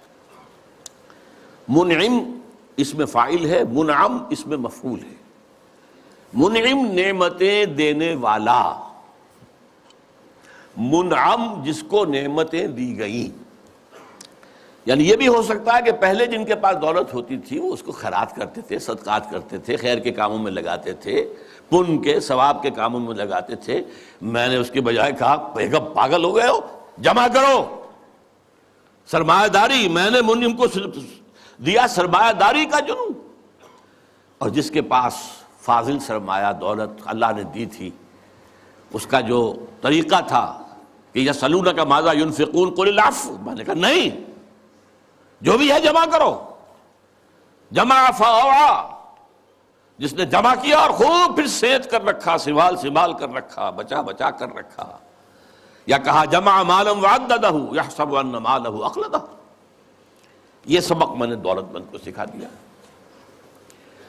تو میں نے ناداروں کو سکھلایا سبق تقدیر کا، میں نے منعم کو دیا سرمایہ داری کا جنون۔ کون کر سکتا ہے اس کی آتش سوزاں کو سرد، جس کے ہنگاموں میں ہو ابلیس کا سودے دروں؟ کون ہے؟ میں نہیں ماننے کو تیار کہ ہمارے اس پورے کھیل کو کوئی طاقت ہے ایسی کہ جو ختم کر سکتی ہے۔ یہ لفظ نہیں کر رہا ہے، آخر کچھ خود سیلف ایشورنس کے لیے بھی کچھ ساتھیوں کی بھی جو دل بڑھانا ہوتا ہے نا، آخر چاہے آدمی دیکھ رہا ہو کہ I am fighting a losing battle, لیکن پھر بھی ساتھیوں کو تو برقرار رکھنے کے لیے دل بڑھانا، کوئی دل جوئی کرنا، کوئی حوصلہ دینا۔ کون کر سکتا ہے اس کی آتش سوزاں کو سرد، جس کے ہنگاموں میں ہو ابلیس کا سودے دروں، اور جس کی شاخیں ہوں ہماری آبیاری سے بلند؟ کون کر سکتا ہے اس نخل کہن کو سرنگوں؟ بس یہ خطاب تو ختم ہو گیا، لیکن سوال یہ سمجھ میں نہیں آیا کہ آپ نے یہ مجلس شورا بلائی کائے کے لیے؟ تو اب پہلا مشیر جو ہے وہ گویا ہوتا ہے۔ اس میں کیا شک ہے کہ محکم ہے یہ ابلیسی نظام؟ آپ نے جو فرمایا سچ کہا، یہ ابلیسی نظام، یہ سیاسی نظام، یہ liberal democracy human sovereignty basis پر، اور یہ جوئے اور سود پر مبنی سارا ظالمانہ استحصالی نظام معاشی، اور یہ بے حیائی کہ انسان حیوان بن گیا ہے۔ اقبال نے اپنی وہ جو ذرا غزلیں ان کی باغ درا کے آخر میں ہیں، کچھ استہزائیہ انداز میں بھی ہیں، یہ کوئی دن کی بات ہے مرد ہوش مند، غیرت نہ تجھ میں ہوگی نہ زن اوٹ چاہے گی، وہ اوٹ بھی نہیں رہے گی۔ معاملہ اس درجے جو ہے فحاشی کی انتہا کو پہنچ جائے گا، پہنچا ہوا ہے۔ آپ کو معلوم ہے جو کچھ یورپ میں ہوتا ہے، ریلوے اسٹیشن کے پلیٹ فارم کے اوپر کھڑے ہوئے جو کچھ کر رہے ہوتے ہیں، وہ سب کے سامنے موجود۔ اس میں کیا شک ہے کہ محکم ہے یہ ابلیسی نظام؟ پختہ تر اس سے ہوئے خوئے غلامی میں عوام، یہ بہت اہم ہے۔ عوام کے اندر ایک پیسیمسٹک ایک انداز پیدا ہو چکا ہے، وہ ایکٹیوسٹ نہیں ہے، اب وہ کام کرنے کو تیار نہیں ہے، خوئے غلامی میں پختہ ہو گئے، دبے رہنے کے لیے تیار ہیں، ایکسپلائٹ کیے جانے کے لیے تیار ہیں۔ پختہ تر اس سے ہوئے خوئے غلامی میں عوام ہے، ازل سے ان غریبوں کے مقدر میں سجود، ان کی فطرت کا تقاضا ہے نماز بے قیام۔ نماز بے قیام کسے کہتے ہیں؟ وہ نماز جس میں قیام نہ ہو۔ نماز میں قیام ہے، پھر رکوع ہے، پھر سجود ہے، پھر سجود ہے، پھر کھڑے ہونا ہے، لیکن ان لوگوں کی نماز اب وہ ہے جس میں قیام ہے ہی نہیں، رکوع ہی رکوع ہے یا سجود ہی سجود ہے، ہر جگہ جو ہے ماتھا ٹیکے ہوئے بیٹھے ہوئے ہیں، اور ہر جگہ پر جو ہے اس پورے سارے نظام کو، ظالمانہ نظام کو قبول کیے ہوئے ہیں۔ کچھ تن بتقدیر ہیں، کچھ کہتے ہیں مجبور ہیں، کیا کریں، کچھ حال مست ہیں، کچھ مال مست ہیں، لیکن یہ کہ کوئی بھی اس کے مقابلے میں آنے کو تیار نہیں ہے۔ آرزو اول تو پیدا ہو نہیں سکتی کہیں، ہو کہیں پیدا تو مر جاتی ہے یا رہتی ہے خام۔ آرزو، امنگ، کوئی اعلیٰ اونچا خیال، کوئی اونچا اعلیٰ نصب العین، کوئی اونچا آدرش، کچھ نہیں، یہ ہے ہی نہیں۔ حیوان کی سطح پر نظر آ چکا۔ آرزو اول تو پیدا ہو نہیں سکتی کہیں، ہو کہیں پیدا تو مر جاتی ہے یا رہتی ہے خام، اگر ہو بھی جائے تو مر جاتی ہے فوراً۔ یعنی یوں سمجھیے کہ اول تو زمین بنجر ہے، یہاں سے کسی چیز کا کی رویدگی کا امکان ہی نہیں، اگر کوئی چیز اگ بھی آئے تو اس فضا کے اندر آکسیجن ہی نہیں ہے، پروان کیسے چڑھے گی؟ ہوا اسے آکسیجن دینے کو تیار ہی نہیں، لہذا وہ مر جاتی ہے۔ ہو کہیں پیدا تو مر جاتی ہے یا رہتی ہے خام۔ یہ ہماری سعی پہم کی کرامت ہے کہ آج صوفی و ملا ملوکیت کے بندے ہیں تمام، یہ بڑی تلخ بات ہے جو اقبال نے کہی ہے، لیکن بہت بڑی تلخ لیکن حقیقت پر مبنی بات ہے۔ صوفی ملا ملوکیت کے بندے ہیں تمام۔ خلافت راشدہ کے بعد جو نظام ہمارا چلا ہے اس میں صوفی و ملا، علماء اور صوفیاء، ان کا نظام کیا تھا؟ ملوکیت کو سپورٹ، ایک نیگیٹو سپورٹ ہے۔ خانقاہوں میں بیٹھو، اللہ اللہ کیے جاؤ، ضربیں لگائے جاؤ، یہ کیے جاؤ، اپنا تزکیہ کیے جاؤ، مانجھے جاؤ، اپنے آپ کو رگڑے جاؤ رگڑے جاؤ رگڑے جاؤ رگڑے جاؤ، اسی میں زندگی بتا لو، چھوڑ کر اوروں کی خاطر یہ جہانے بے ثبات۔ اب باہر کیا ہو رہا ہے کیا نہیں ہو رہا ہے اسے کوئی غرض نہیں۔ شیطان ننگا ناچ رہا ہے، ناچے، ہمیں سے کیا غرض ہے؟ ہمارے پاس تو آئے ہیں، اتنے طالب ہیں، اتنے وہ سالک ہیں، وہ فلاں سالک آج اس مقام پر پہنچ گیا ہے، آج یہ مقامات، یہ سالک مقامات میں کھو گیا اور یہ امت خرافات میں کھو گئی۔ یہ سارا معاملہ جو ہے، اور ملا کا معاملہ کیا ہے؟ دو طرف سے۔ ملا نے سب سے پہلے، ہمارے فقہا نے متغلب کی حکومت کو جائز قرار دیا، یعنی اگر کوئی شخص اپنی قوت کے بل پر آ کر حکومت پر قبضہ کر لے تو جائز ہے، اور حکمران کے خلاف کوئی بغاوت نہیں کر سکتے جب تک کہ وہ تمہیں کفر کا حکم نہ دے۔ کفر کا کائے کو حکم دے گا؟ وہ اپنے عیش بنائے گا، اپنے محل بنائے گا، اپنے رنگ رلیاں کرے گا، اپنے آپ کو کفر کا حکم دینے کی ضرورت کیا ہے؟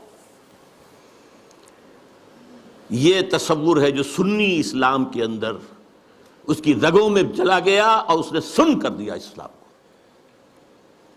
استثناء اگر ہے تو شیعہ اسلام ہے، وہ تسلیم نہیں کرتے، چاہے کھڑے نہ ہو، مقابلہ نہ کریں، تسلیم نہیں کرتے، ذہناً ریکنسائل نہیں کرتے، نفرت کرتے۔ یہی ان کی پوری تاریخ کے اندر ہے۔ لیکن ہمارے ہاں کیا ہے؟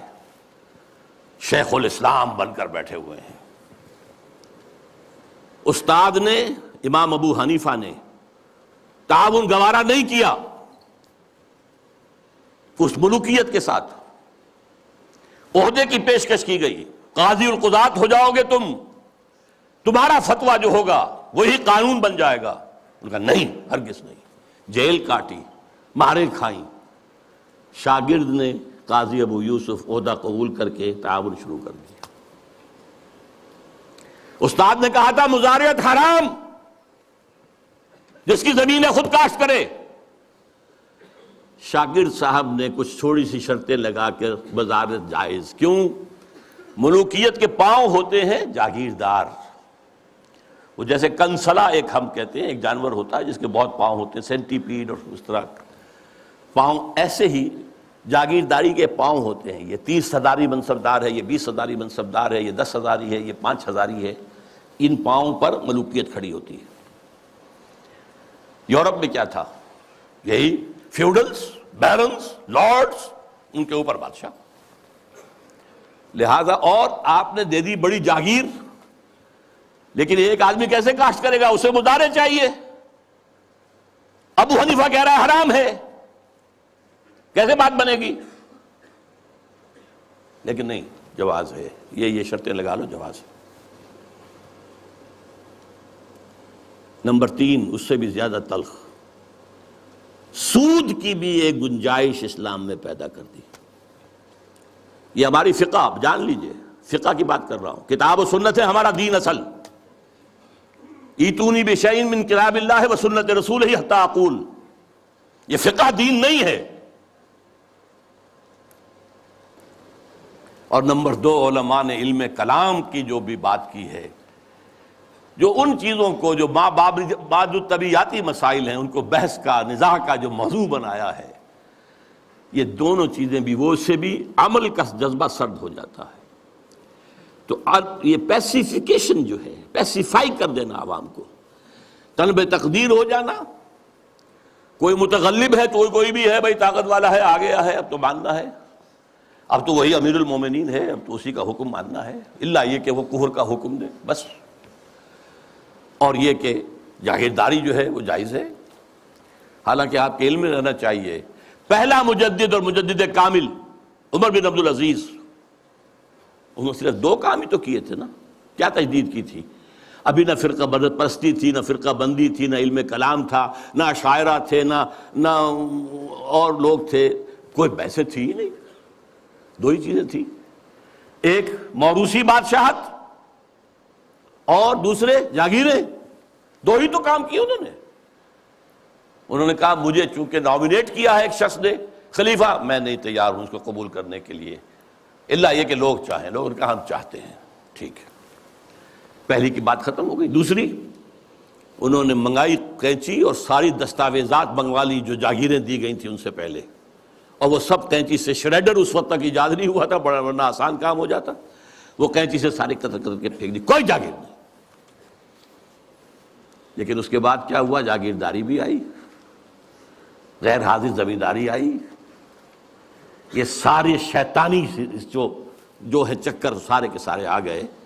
تو فرمایا یہ ہماری سعی پہم کی کرامت ہے کہ آج صوفی و ملا ملوکیت کے بندے ہیں تمام.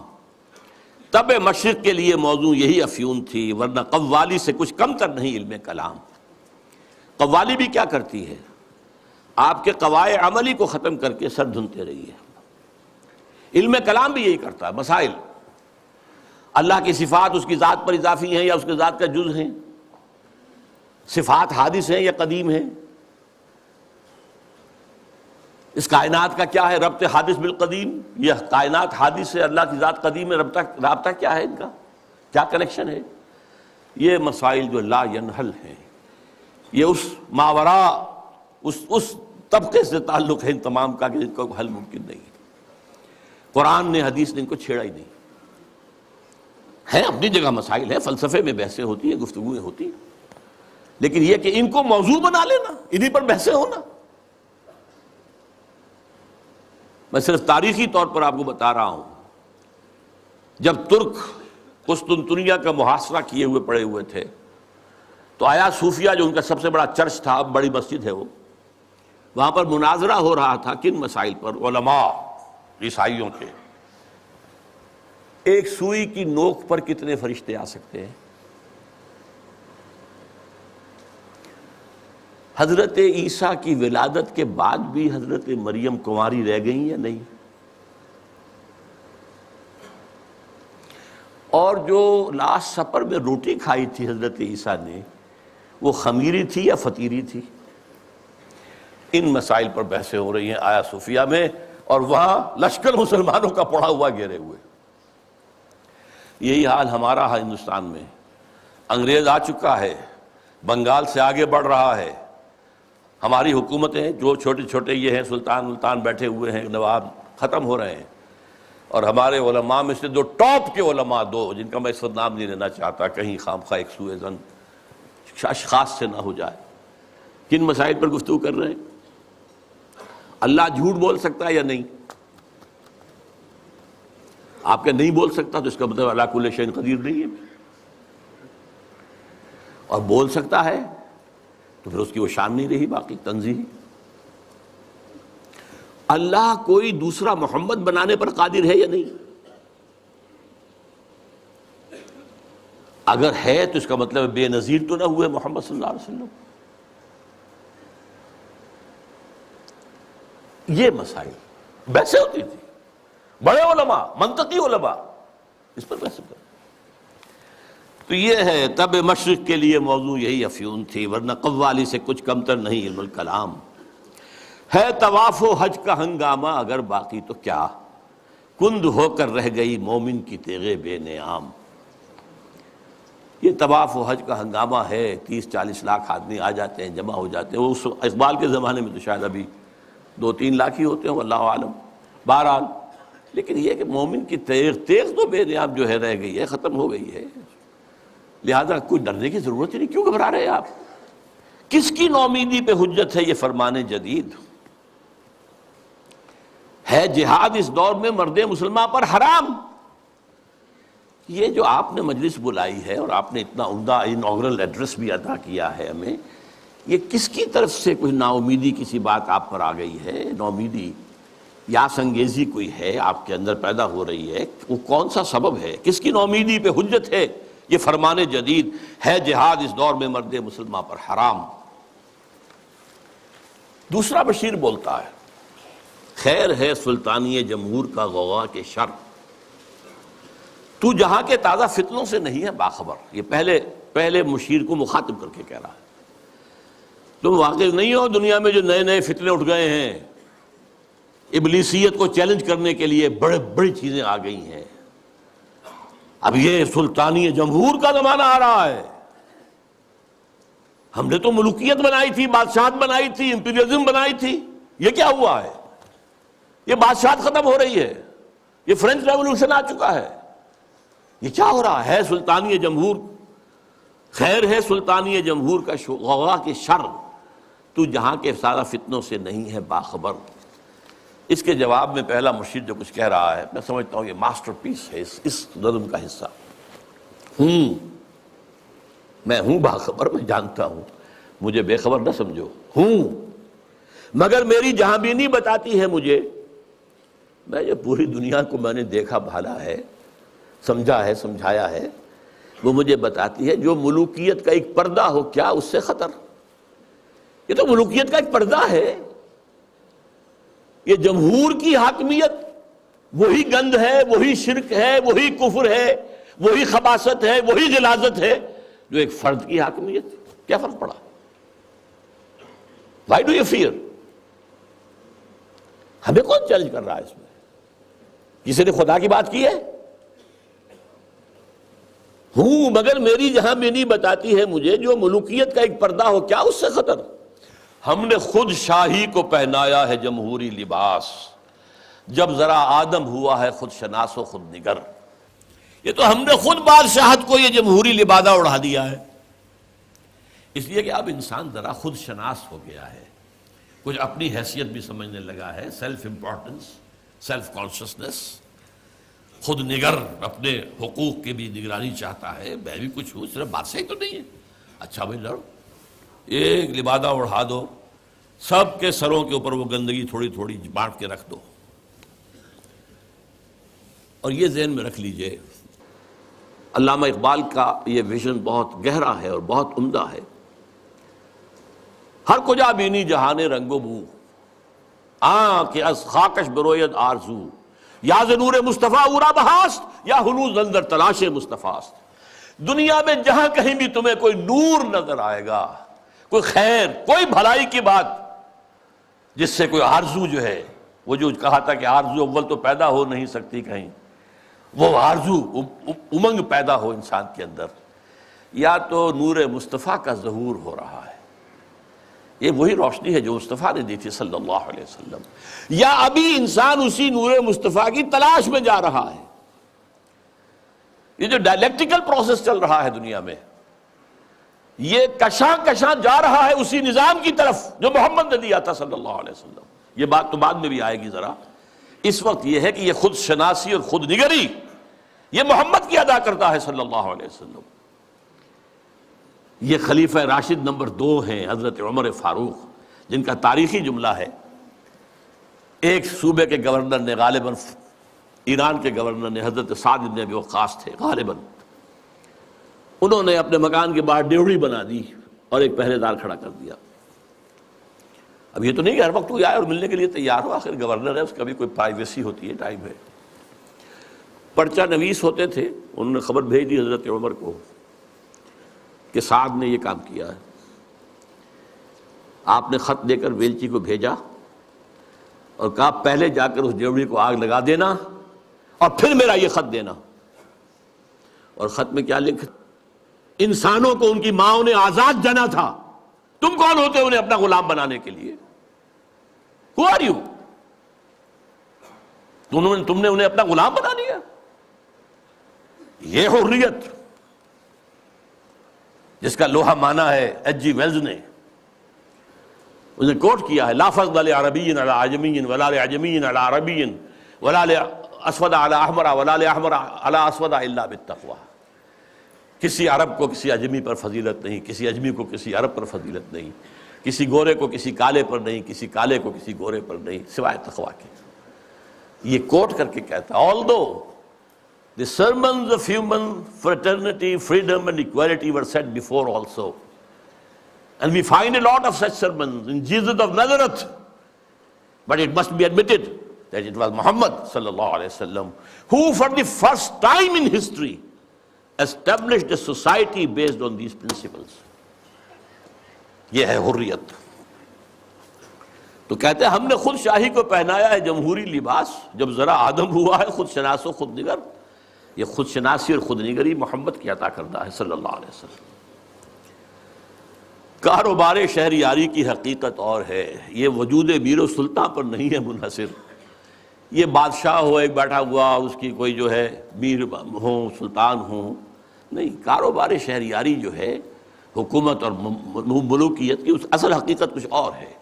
وہ کیا ہے اگلے شعر میں بیان ہو رہی ہے. مجلس ملت ہو یا پرویز کا دربار ہو. مجلس ملت کانگریس, نیشنل کانگریس, پرویز کا دربار شہنشاہ کا دربار. وہ جمہوریت اور یہ ملوکیت. مجلس ملت ہو یا پرویز کا دربار ہو, ہے وہ سلطان غیر کی کھیتی پہ ہو جس کی نظر. بادشاہ تو وہ ہوتا ہے جو غیر کی کھیتیوں کے اوپر ڈر ڈال کر وہاں سے کھینچ لینا چاہتا ہو, وہاں ان کو لوٹنا چاہتا ہو. وہ بادشاہ, وہ بادشاہ جو ہے کبھی فرعون تھا اور کبھی نمرود تھا اور کبھی اور تھے, نماردہ تھے اور تھے. لیکن یہ کہ اب یہ ہے کہ وہ امپیریلزم کی شکل میں آیا ہے. پورا ایشیا کالونائز ہوا تھا اور اب تو پوری دنیا کو وہ اپنے world bank, IMF, globalisation, TRIPS, ان کے شکنجے میں کس لینا چاہتا ہے. تو نے کیا دیکھا نہیں مغرب کا جمہوری نظام, چہرہ روشن اندروں چنگیز سے تاریک تر. یہ مغرب کا جمہوری نظام کیا ہے, بڑا روشن ہے بہت. ہم بھی بڑے متاثر ہوتے ہیں. دیکھیں کتنا بڑا ملک ہے, صدارت کا انتخاب ہوا ہے, کس سموتھلی وہ پچھلا ہٹ گیا دوسرا آ گیا, کوئی خون ریزی نہیں, کوئی دنگا نہیں, کوئی فساد نہیں, کچھ نہیں. ہماری طرح تو نہیں ہوتا, بلکہ شکست کھانے والا فوراً جا کے مبارکباد دے دیتا ہے, بجائے اس کے کہ دھاندلی ہوئی ہے, دھاندلی ہوئی ہے, دھاندلی ہوئی ہے, وہ جو ہمارے ہاں ہوتا ہے. تو اب اس سے ہم متاثر تو ہوتے ہیں, لیکن سوال تو یہ ہے کہ یہ سارا نظام کیا ہے. یہ دنیا کو نچوڑنے کا جو نظام بنایا جا رہا ہے, اس گلوبلائزیشن کے اندر جو خباثتیں ہیں وہ ہم نہیں جانتے, اہل یورپ جانتے ہیں, اہل امریکہ جانتے ہیں. سیاٹل میں ہنگامے وہاں ہوئے تھے, گلوبلائزیشن کی کانفرنسز جو ہوئی ہیں. ڈیووس میں ہنگامہ یورپ میں ہوا ہے, پھر واشنگٹن میں ہوا ہے. ہمیں تو پتہ بھی نہیں کیا ہو رہا. ہماری قسمتوں کے سودے ہوتے ہیں, ہماری حکومتیں جو بھی ہیں وہ جو دستخط کر کے آ جاتی ہیں. اللہ خیر صلی اللہ. ایک اور جگہ اس جمہوریت کے بارے میں اقبال جو کہتا ہے وہی ساز کہن مغرب کا جمہوری نظام جس کے پردوں میں نہیں غیرض نوائے قیصری. دیو استبداد جمہوری قبا میں پائے کوب. پائے کوب پاؤں مارنا, جیسے کہ کوئی ڈانسر جو ہے وہ اپنے پاؤں زمین کے اوپر مارتی ہے یا مارتا ہے. دیو استبداد جمہوری قبا میں پائے کوب. تو سمجھتا ہے یہ آزادی کی ہے نیلم پری؟ کیا بتاؤں کیا ہے. اچھا, لیکن اب تیسرا مشیر بولتا ہے, روح سلطانی رہے باقی تو پھر کیا اضطراب. اگر یہ ملوکیت رہے باقی کسی نہ کسی شکل میں, روح سلطانی باقی رہے تو پھر ہمیں کوئی حرج نہیں. امپیریلزم موجود رہے تو ہمیں کوئی اعتراض نہیں. ہیومن ساورنٹی موجود رہے تو ہمیں کوئی اعتراض نہیں. روح سلطانی رہے باقی تو پھر کیا اضطراب ہے. مگر کیا اس یہودی کی شرارت کا جواب وہ کلیم بے تجلی, وہ مسیح بے صلیب, نیست پیغمبر و لیکن در بغل دارت کتاب. اب یہ کس کی طرف اشارہ ہو رہا ہے؟ کارل مارکس کی طرف. یہودی, جرمنی کا رہنے والا, 1818 میں پیدا ہوا ہے. اس کے دماغ میں وہ سب کمیونزم سوشلزم کے جو خیالات تھے ان کے بنا پر جرمنی والوں نے نکال دیا جلا وطن. فرانس میں جا کر ڈیرا لگایا, وہاں بیٹھ گیا, وہاں سے بھی نکالا گیا. انگلینڈ گیا, انگلینڈ ایسے سب کو بگڑے تگڑوں کو سب کو پناہ دیتا ہے. وہاں وہ داس کیپیٹال کی تکمیل ہوئی ہے جس کی بنیاد پر پھر یہ کہ انقلاب آیا, بولشوک ریولوشن رشیا کے اندر. وہ کہتا ہے کہ یہ تو ایک نیا انقلاب آ رہا ہے, یہ سرمایہ داری کی جڑ کٹ جائے گی، نظام بدل جائے گا۔ ہم نے جو بھی شیطنت کے پنجے جس طرح کا شکل میں گاڑے ہیں، ان میں سے ایک بڑا پنجہ وہ بھی ہے مگر کیا اس یہودی کی شرارت کا جواب؟ وہ کلیم بے تجلی، وہ مسیح بے صلیب، نیست پیغمبر ولیکن در بغل دارت کتاب، داس کیپیٹل، ایک کتاب تو اس کے اندر ہے۔ واقعتاً اس کتاب میں بہت تاثیر تھی، اس میں کوئی شک نہیں۔ اس کتاب نے ذہنوں کو مسخر کیا ہے، کیپچر کیا ہے، موٹیویٹ کیا ہے۔ نیست پیغمبر ولیکن در بغل دارت کتاب، کیا بتاؤں کیا ہے کافر کی نگاہ پردہ سوز، مشرق و مغرب کی قوموں کے لیے روز حساب، اس سے بڑھ کر اور کیا ہوگا طبیعت کا فساد، توڑ دی بندوں نے آقاؤں کے خیموں کی تناب۔ یہ تو دنیا زیر و زبر ہو رہی ہے۔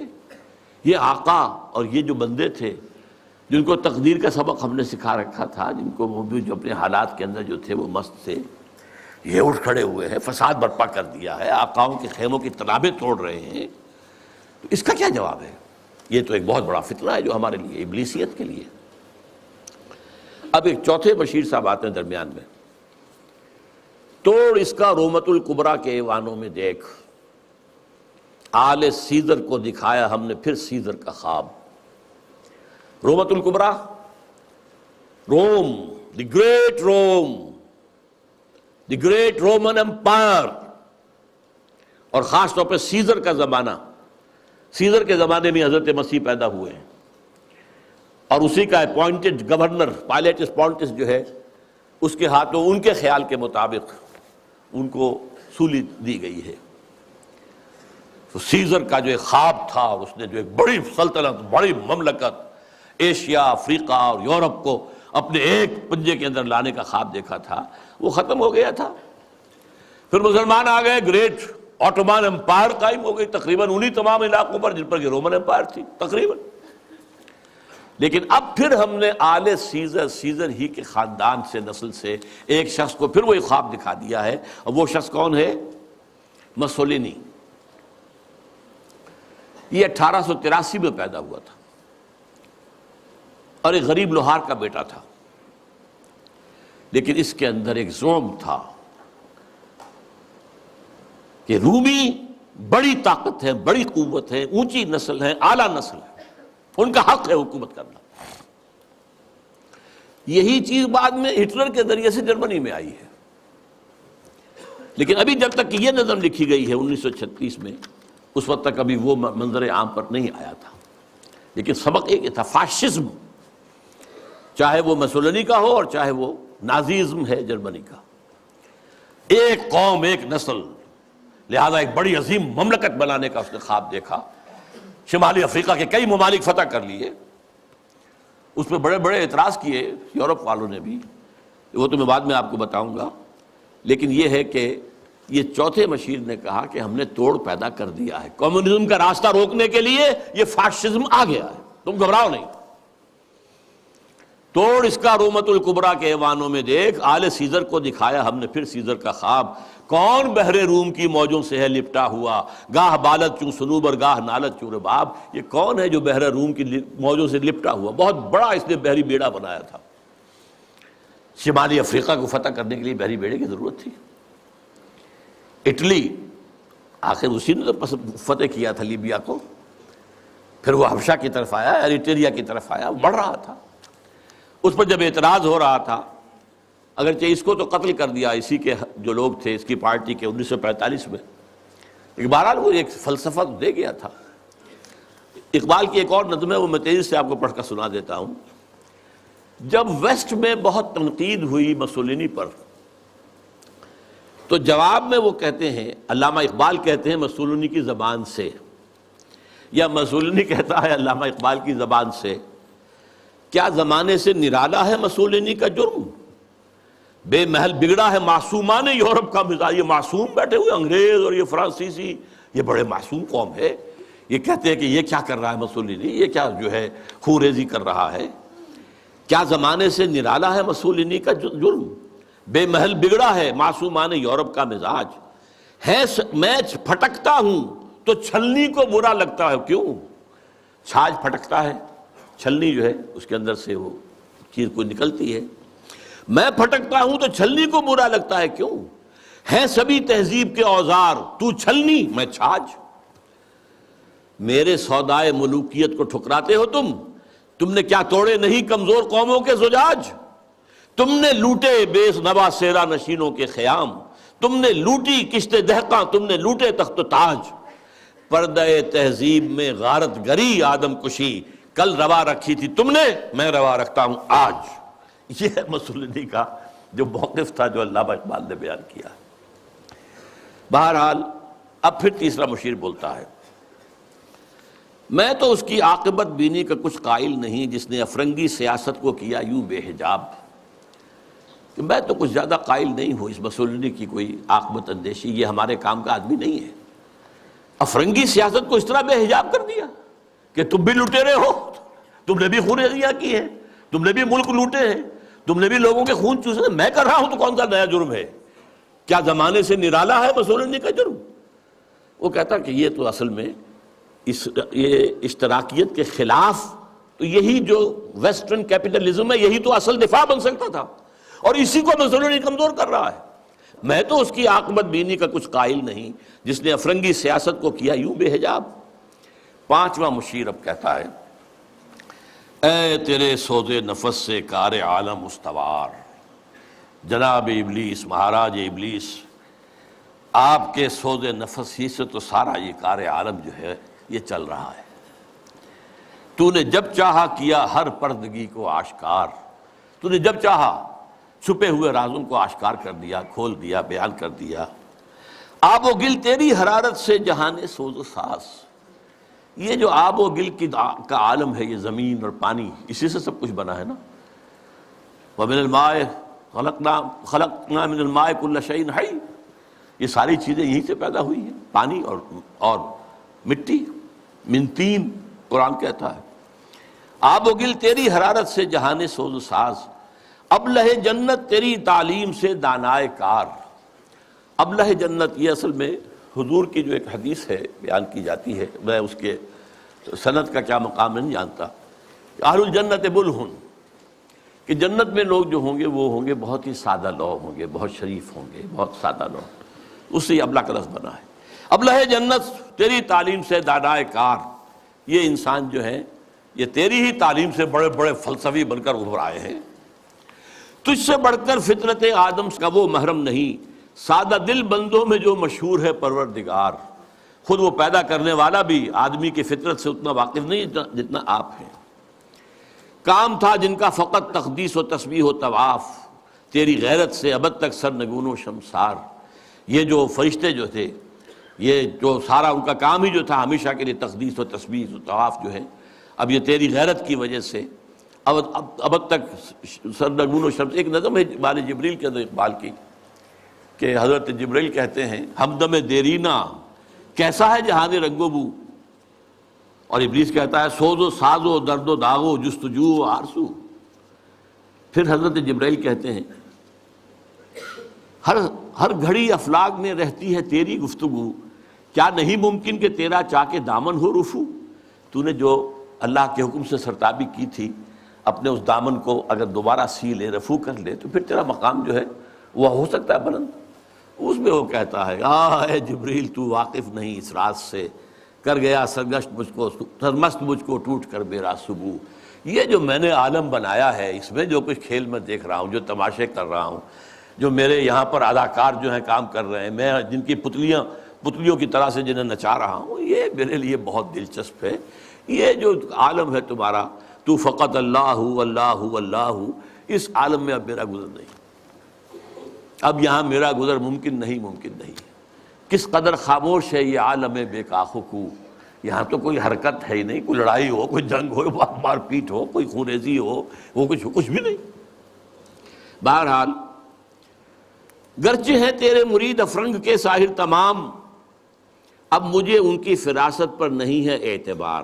یہ جو ہے پانچواں مشیر، ذرا ایک نوٹ آف کہیے کہ ڈسینٹ، کہ یہ جو آپ کے جتنے بھی ہیں اس وقت دنیا میں جتنے بھی چیلے چانٹے کام کر رہے ہیں، گرچہ ہیں تیرے مرید افرنگ کے ساحر تمام، اب مجھے ان کی فراست پر نہیں ہے اعتبار۔ وہ یہودی فتنہ گر، وہی کارل مارکس، وہ یہودی فتنہ گر، وہ روح مصدق کا بروز، روح مصدق کا بروز۔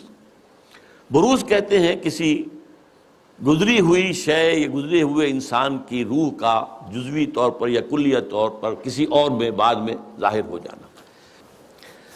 تو یہ جو کہا ہے کہ مصدق، یہ کون تھے؟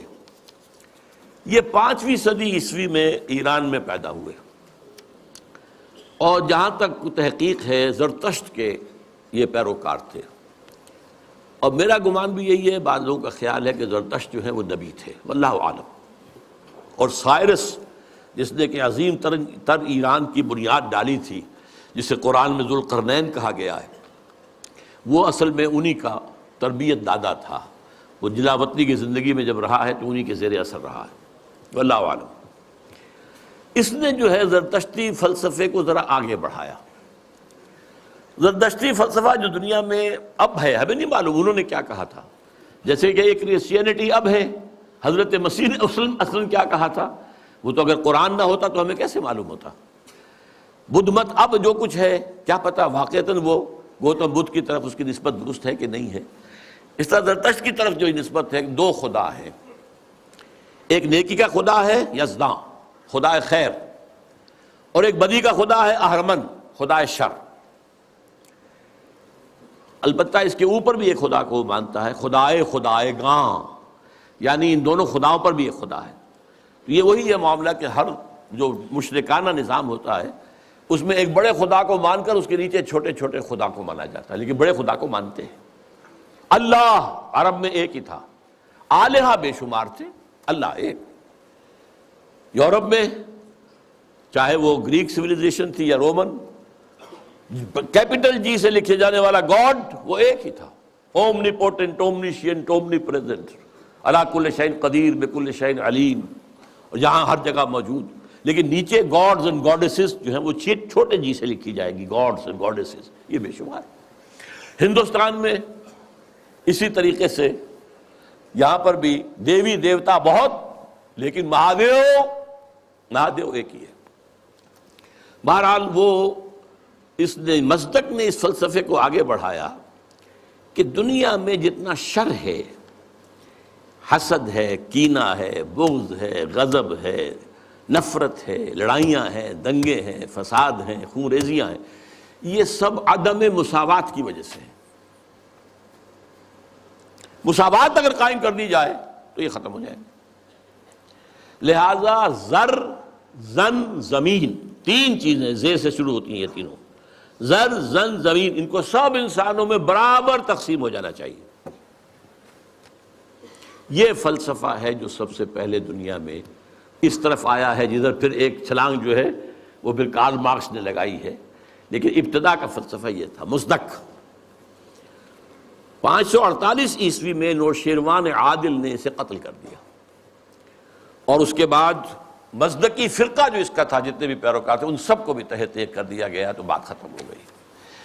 تو یہاں پر جو ہے وہ مشیر جو کہہ رہا ہے 5واں، علامہ اقبال کہہ رہے ہیں اس کی زبان سے کہ وہ یہودی فتنہ گر، وہ روح مصدق کا بروز، ہر قبا ہونے کو ہے اس کے جنوں سے تار تار، زاغ دشتی ہو رہا ہے ہم سر شاہین و چرغ۔ یہ جنگلی کوے جو ہیں یہ شاہین اور شکروں کے برابر ہو رہے ہیں، کاشتکار زمیندار کے برابر ہو جائے گا، مزدور کارخانے دار کے برابر ہو جائے گا۔ کیا ہونے چلا ہے، کیا ہو رہا ہے، کیا قیامت آ رہی ہے؟ ہماری ابلیسیت کو تو بہت بڑا خطرہ جو ہے ہو چکا ہے لاحق۔ اور یہ اچھی طرح جان لیجئے، یہ صورت اتنی خوفناک تھی کہ پچھلی صدی کے وسط میں، مڈ 50s میں، ویسٹرن بلاک کانپ رہا تھا کمیونزم کی پیش رفت سے، جس آگ، جنگل کی آگ کی طرح بڑھ رہا تھا کمیونزم۔ سن 1917 کا جو ریولوشن تھا، کیسے کیسے چھلانگیں لگائیں، لیٹن امریکہ میں پہنچ گیا، مڈل امریکہ، کیوبا کے اندر موجود ہے، آج بھی موجود ہے، چائنا میں آ گیا، ہندوستان میں کمیونسٹ پارٹی بن گئی. یہ جو طوفان آ رہا تھا. اور اس سے بھی بڑھ کر بات کیا تھی؟ رشیا جو ہے وہ اسپیس کانکویسٹ کے اندر آگے نکل گیا تھا. سب سے پہلا سپوٹنک جو ہے وہ رشیا نے پھینکا ہے فضا کے اندر، خلا کے اندر. تو کانپ رہے تھے. اس کے بعد انہوں نے یہ سیٹو بنائی اور سینٹو بنائی اور کیا اور بنایا اور نیٹو بنائی سب سے بڑی. یہ سب اس کو کسی طریقے سے. اور سب سے بڑی بات یہ، امریکہ بہادر نے ملینز کی تعداد میں قرآن شائع کر کے انگریزی میں اسے تقسیم کیا مسلمانوں میں. دی گلوریس قرآن اور گیتا لاکھوں کی تعداد میں شائع امریکہ کر رہا، عیسائی، تاکہ بابا تم اپنے مذہب پر جمے رہو. یہ بے خدا ہے، یہ جو کمیونزم ہے یہ تو بالکل ہی مرید ہیں. ہم تو پھر بھی اب خدا کو تو مانتے ہیں نا بھائی. تمہارا نظام ہم نہیں مانتے، تمہارے رسول کو ہم نے نہیں مانا، خدا کو تو مانتے ہیں نا. کیونکہ کم سے کم ہمارا جو ہے یہ خیال کرو، ہمارا ساتھ دو اس کے مقابلے میں. Containment of Russia policy. تو یہ جو کہہ رہا ہے کہ گرچہ ہیں تیرے مرید افرنگ کے ساحر تمام، اب مجھے ان کی فراست پر نہیں ہے اعتبار. وہ یہودی فتنگر، وہ روح مصدق کا بروز، ہر قبا ہونے کو ہے اس کے جنوں سے تار تار. زاغ دشتی ہو رہا ہے ہم سر شاہین و چرغ، کتنی سرعت سے بدلتا ہے مزاج روزگار. چھا گئی آشفتہ ہو کر وسعت افلاک پر، جس کو نادانی سے ہم سمجھے تھے کہ مشت غبار.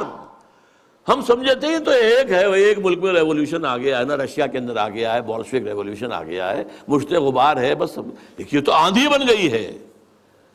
چھا گئی آشفتہ ہو کر وسعت افلاک پر، وہ پوری دنیا میں گلوب کے اندر جا رہی ہے. ہمارا نظام، ہمارا جو یہ سرمایہ دارانہ نظام ہے تو ختم ہو جائے گا، تباہ و برباد ہو جائے گی. فتنہ فردا کی ہیبت کا یہ عالم ہے. کیا اب دیکھیے ہیبت کا لفظ، یہ جو میں نے آپ کو بتایا ہے، اقبال کے سامنے وہ نقشہ نہیں تھا، لیکن میں نے جو آپ کو بتایا ہے کہ جس طریقے سے کہ ویسٹرن بلاک کانپ رہا تھا کہ رشیا اور اس کا جو یہ نظام ہے اس تیزی کے ساتھ بڑھ رہا ہے، تو ہمارے قدم تو نہیں جم سکتے اس کے مقابلے میں. فتنہ فردا کی ہیبت کا یہ عالم ہے کہ آج کانپتے ہیں کوہسارو مرغزارو جوئے بار. میرے آقا وہ جہاں زیر و زبر ہونے کو ہے، جس جہاں کا ہے فقط تیری سیادت پر مدار. حضرت ابلیس ذرا غور کیجئے. اب وہ جہان جو ہم نے بنایا تھا، باطل جہان، ظالم جہان، باطل اور ظالم نظام، اس وقت سب کے سب جو ہے اس کے تارو پود بکھر جائیں گے. اب یہ آخری خطاب ہے، یہ ابلیس کا ہے. پھر وہ اپنے اسی لاف زنی کے انداز میں آغاز فرماتے ہیں، ہے میرے دست تصرف میں جہان رنگ و بو. یہ جہان رنگ و بو جو ہے، یہ عالم ارضی، یہ میرے دست تصرف میں ہے، میرے قدرت میں ہے. میری فوجیں ہیں، میرے کارندے ہیں، میرے چیلے ہیں، میرے شاگرد ہیں، میرے ایجنٹ ہیں. یہ سب کے سب ہیں جو اس وقت کنٹرول کر رہے ہیں کائنات کو. کیا زمین، کیا مہرما، کیا آسمان تو نہ صرف زمین بلکہ آسمان بھی میرے قبضے میں ہے. میں نے جب گرما دیا اقوام یورپ کا لہو، دیکھ لیں گے اپنی آنکھوں سے تماشا شرق و غرب و شرق. میں نے جب گرما دیا اقوام یورپ کا لہو. اب یہ اقوام یورپ کا لہو گرم ہوا ہے ورلڈ وار نمبر 2. یہ جنگ کن کے مابین تھی؟ اقوام غربی کا تھا. یورپ میں ہوئی، کروڑوں انسان قتل ہوئے. اور اب ورلڈ وار 3 از ان دی آفنگ، سر پر لٹکی ہوئی ہے. کچھ ٹائم فیکٹر کی بات ہے، کتنا وقت لگے. یہ میرا مستقل موضوع ہے جس پر میری گفتگویں ہوتی رہتی ہیں، اس وقت وقت نہیں ہوں گا زیادہ، لیکن بہرحال وہ سر پہ ٹنگی ہوئی تلوار کے مانند ہے. دیکھ لیں گے اپنی آنکھوں سے تماشا غرب و شرق، میں نے جب گرما دیا اقوام یورپ کا لہو. سب کو دیوانہ بنا سکتی ہے میری کیا امامان سیاست، کیا کلیسا کے شیوخ. سب کو دیوانہ بنا سکتی ہے میری ایک ہو. کارگاہ شیشہ جو ناداں سمجھتا ہے اسے توڑ کر دیکھے تو اس تہذیب کے جام و صبو. ذرا دیکھے تو صحیح، اس تہذیب کو کون توڑ سکتا ہے؟ اس کے جام و صبو کون توڑ سکتا ہے؟ آئے کوئی میدان میں توڑے اسے. وہ تہذیب جس کا اس وقت کے دہائی دے رہا ہے Bush, our way of life, our civilization. یہ اسلامک فنڈامنٹلزم سے اس کو خطرہ ہے. our way of life. یہی فرعون نے کہا تھا اپنے درباریوں سے کہ یہ جو موسیٰ اور ہارون دو آ گئے ہیں یذهبا بطریقتکم المثلی، تمہاری آئیڈیل تہذیب کو ختم کرنے کے درپے ہیں، یہ تمہارے نظام کو ختم کر دیں گے. آج وہی بات جو ہے بش کہہ رہا ہے. ہماری اس تہذیب کے توڑ کر دیکھیں تو اس تہذیب کے جام و سبو دست فطرت نے کیا ہے جن غریبانوں کو چاک، مزدکی منطق کی سوزن سے نہیں ہوتے رفو. اب یہ بہت عمدہ شعر ہے کہ اللہ تعالیٰ نے جو خالق ہے انسان کا امتیازات اس نے رکھ دیے ہیں اس کی سرشت کے اندر. میں لفظ فطرت استعمال نہیں کر رہا ہوں، یہ دو الفاظ علیحدہ ہیں. سرشت، سرشتن گودنا، یہ جو ہماری جو اینیمل انسٹنکٹس ہیں وہ سرشت ہے. جو ہمارے اندر جو روحانی تقاضے ہیں وہ ہماری فطرت ہے. فطرت اللہ التی فطر الناس علیہا، اس کی تو نسبت جو ہے ذات باری تعالیٰ کے ساتھ ہے. وَنَفَخْتُ فِيهِ مِن روحی. لیکن انسان کی سرشت کے اندر ظاہر بات ہے، جینز کے اندر کہہ لیجیے آج کی اصطلاح میں فرق تو ہے. کوئی زیادہ ذہین پیدا ہوتا ہے، کوئی غبی ہے.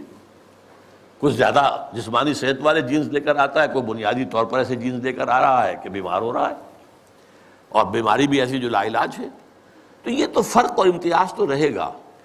تو یہ کوئی مزدکی منطق جو ہے مساوات جس طرح کی اس نے تصور دیکھا تھا، اس کی سوزن، اس کی سوئی سے یہ غریبان چاک ہونے والے نہیں ہیں.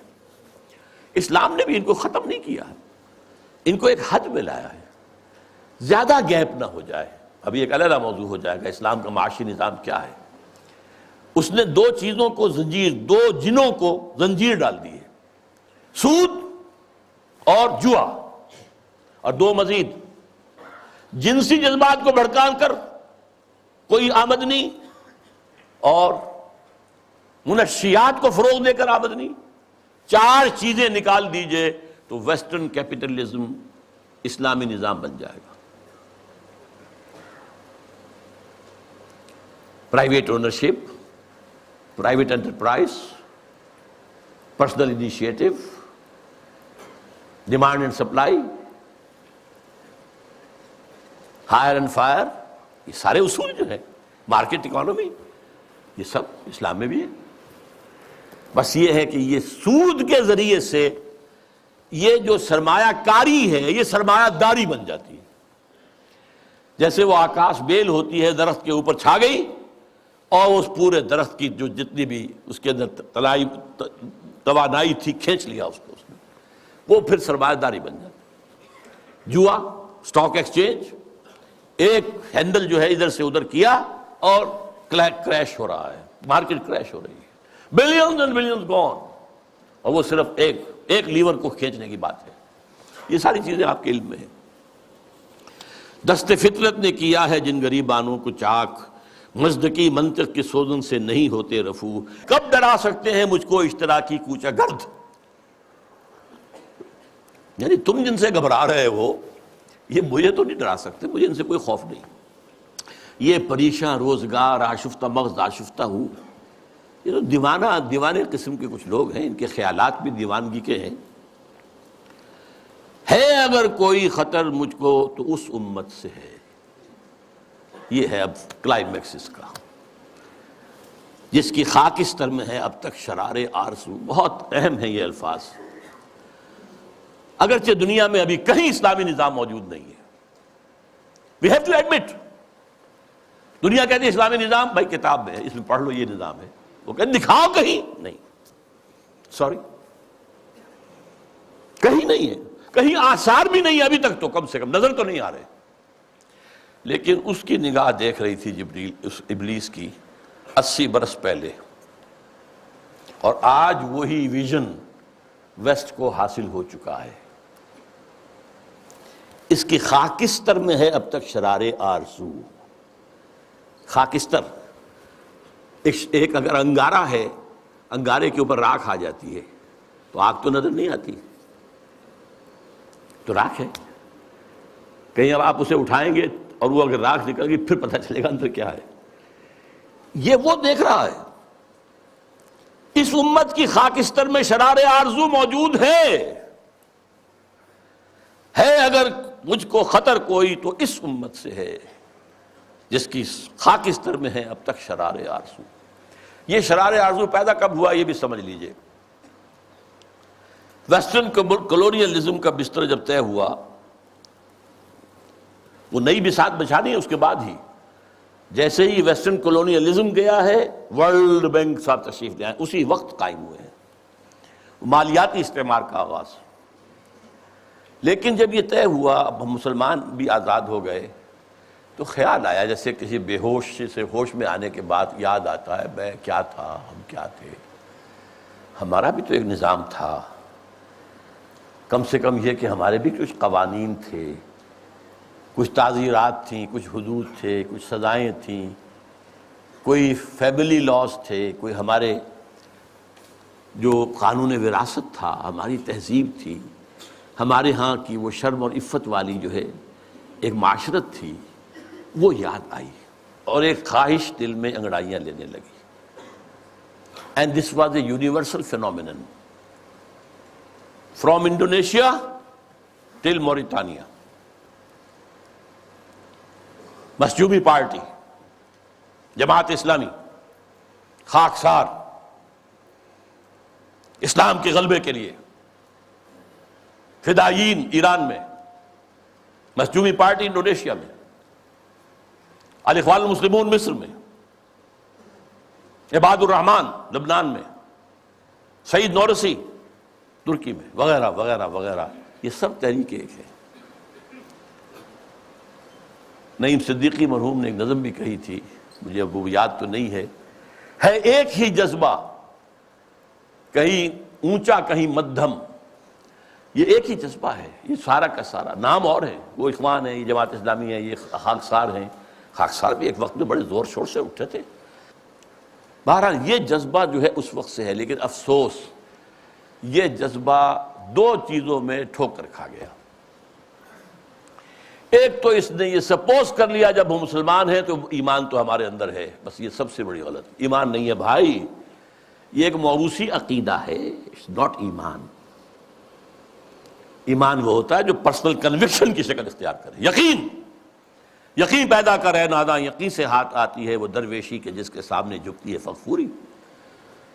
You start with this that we are Muslims, so that we are Momins۔ اب بس صرف عمارت بنانی ہے، اللہ اللہ غلط۔ اصل میں تو ایمان کی دوبارہ تجدید بنیاد ہے اس کام کی۔ اور نمبر دو یہ کہ انہوں نے سوچا کہ دنیا میں اور جس طریقے سے چیزیں چلتی ہیں ایسے ہی ہم بھی کہیں الیکشن میں حصہ لے کر لیں، کہیں کچھ اور کام کر لیں، کہیں کوئی فوجی بغاوت سے کر لیں۔ نہیں بھائی، اس سے نہیں ہوگا، اس کا طریقہ وہی ہوگا جو محمد الرسول اللہ کا تھا صلی اللہ علیہ وسلم۔ پوری انسانی زندگی میں ایک ہی مرتبہ، اور تمام انبیاء اور رسول کی جماعت میں سے صرف ایک ہی شخص کے ہاتھوں وہ انقلاب برپا ہوا تھا اور کسی کے ہاتھوں نہیں ہوا، اور وہ ہے محمد صلی اللہ علیہ وسلم۔ وہی اول وہی آخر، اور اب بھی ہونا ہے، یہ صحیح ہے۔ ابلیس بھی ٹھیک دیکھ رہا ہے، اور علامہ اقبال نے بھی ٹھیک دیکھا، اور آج بش بھی ٹھیک دیکھ رہا ہے، بلیر اس کا چھوٹا بھائی بھی دیکھ رہا ہے۔ وہ چونکہ اس نے کہا، بلیر نے، جو خلافت کا نام لے وہ فنڈامنٹلسٹ ہے، وہ ٹیررسٹ ہے، اور بش نے تو کہہ دیا، یہ کسی مسلمان کو تو میرے علم کی حد تک تو یہ خیال بھی نہیں آیا تھا کہ یہ تو اسپین سے لے کر اور انڈونیشیا تک خلافت قائم کرنا چاہتے۔ اسپین کا لفظ میں نے تو آج تک نہیں سنا تھا، لیکن خوف دیکھیے، ہیبت، فتنہ فردا کی ہیبت کا یہ عالم ہے کہ آج وہ جو کانپ رہے ہیں کہ یہ خلافت کا نظام نہ آ جائے کہیں۔ تو وہ خاکستر میں شرار آرزو ہے، اندیشہ یہی ہے کہ کہیں یہ بڑھ کر کوئی بہت بڑے طوفان کی شکل اختیار نہ کر لے۔ کرتے ہیں اشک سحر گاہی سے جو ظالم وضو، خال خال اس قوم میں اب تک نظر آتے ہیں وہ، کرتے ہیں اشک سحر گاہی سے جو ظالم وضو، جانتا ہے جس پہ روشن باطن ایام ہے، مصدقیت فتنہ فردا نہیں اسلام ہے۔ اب مجھے ذرا جلدی کرنی ہے، وقت بہت ختم ہو رہا ہے۔ دیکھیے اب حقیقت بھی نہیں، اس امت کی حالت کیا ہے اس وقت۔ جانتا ہوں میں یہ امت حامل قرآن نہیں، جانتا ہوں میں یہ امت حامل قرآن نہیں، ہے وہی سرمایہ داری بندہ مومن کا دین۔ Very better 100% correct. دولت پرستی، مادہ پرستی، یہ ہر ایک کے اندر پلی ہوئی ہے، رگوں کے اندر، دلوں کی گہرائیوں میں اتری ہوئی ہے. جانتا ہوں میں کہ مشرق کی اندھیری رات میں بے ید بیضا ہے پیران حرم کی آستین. پیران حرم جو بیٹھے ہوئے ہیں، وہ جو صوفی و ملا، جو اس کو پہلے کہہ چکا ہے، صوفی ملا ملوکیت کے بندے ہیں تمام، ان کی آستین میں ید بیضا نہیں ہے. حضرت موسیٰ کے آستین میں سے ہاتھ نکلتا تھا تو وہ چمکتا ہوا ہوتا تھا، دمکتا ہوا سورج کی طرح. وہ نہیں ہے. بے ید بیضا ہے پیران حرم کی آستین، عصر حاضر کے تقاضاؤں سے ہے لیکن یہ خوف ہو نہ جائے آشکارا شرع پیغمبر کہیں. یہ اہم ترین شعر ہے اس نظم کا. میں نے آپ سے کہا تھا اقبال کے وہ دو اشعار، ہر کجا بینی جہان رنگ و بو، کہ از خاکش بروید آرزو، یا ز نور مصطفیٰ اورا بہاست، یا ہنوز اندر تلاش مصطفیٰ است. یہ جو ڈائلیکٹیکل پروسیس چل رہا ہے ہسٹری کا، یہ اصل میں کیا جا رہا ہے؟ ایک چیز پیدا ہوئی، اس کا رد عمل پیدا ہوا، اس کے بعد ان دونوں میں تصادم ہوا، پھر دونوں سے ایک مل کر جل کر ایک نظام وجود میں آ گیا. پھر اس کے اندر جو خرابی ہے وہ ظاہر ہوئی، اس نے اپنے رد عمل کو جنم دیا. Thesis, antithesis, synthesis. یہ سنتھیسس پھر تھیسس بن گیا، پھر اینٹی تھیسس، پھر سنتھیسس. واقعہ یہ ہے کہ نوع انسانی رفتہ رفتہ جا رہی ہے اس ڈائلیکٹیکل پروسیس کے تحت بھی اسی نظام کی طرف جو محمد نے عطا کیا صلی اللہ علیہ وسلم. وہ کہتا ہے اس سے خوف ہے، امت میں دم نہیں ہے. اس کا قول ہے یہ، اللہ کرے گا اس امت میں جہاں پیدا ہو جائے گی. لیکن کہہ وہی رہا کہ میں جانتا ہوں میں یہ امت حامل قرآن نہیں ہے، وہی سرمایہ داری بندہ مومن کا دین. جانتا ہوں میں کہ مشرق کی اندھیری رات میں بے ید بیضا ہے پیران حرم کی آستین، عصر حاضر کے تقاضاؤں سے ہے لیکن یہ خوف. دیکھیے ملوکیت، امپیریلزم، شہنشاہیت کے جواب میں، رد عمل میں انقلاب آیا فرانس کا، جمہوریت آ گئی.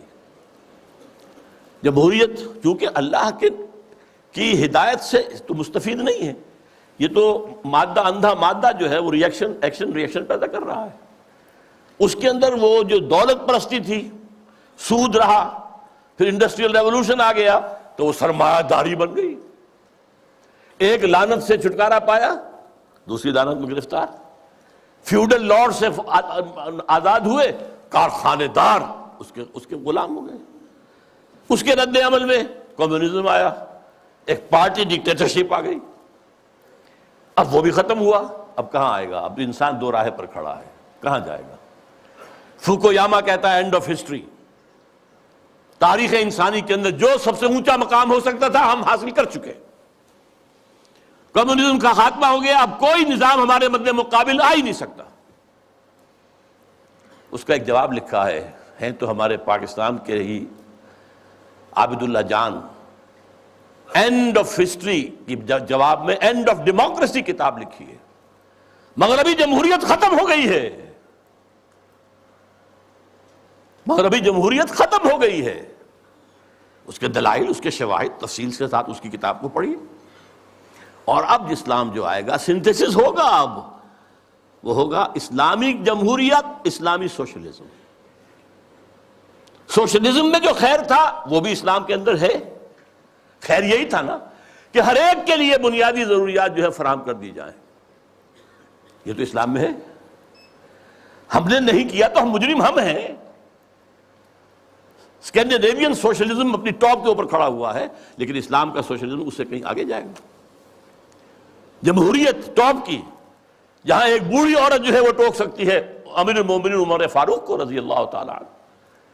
ایک شخص ان سے احتساب کر سکتا آپ کا کرتا کیسے بنا ہوا یہ بتائیں، کہاں سے آیا کپڑا؟ یہ اس کا خواب وہ تو اسلام میں ہے. لیکن یہاں جیسا کہ میں نے کہا اسلامی جمہوریت ہوگی، اللہ کی حاکمیت کے تحت عوامی خلافت.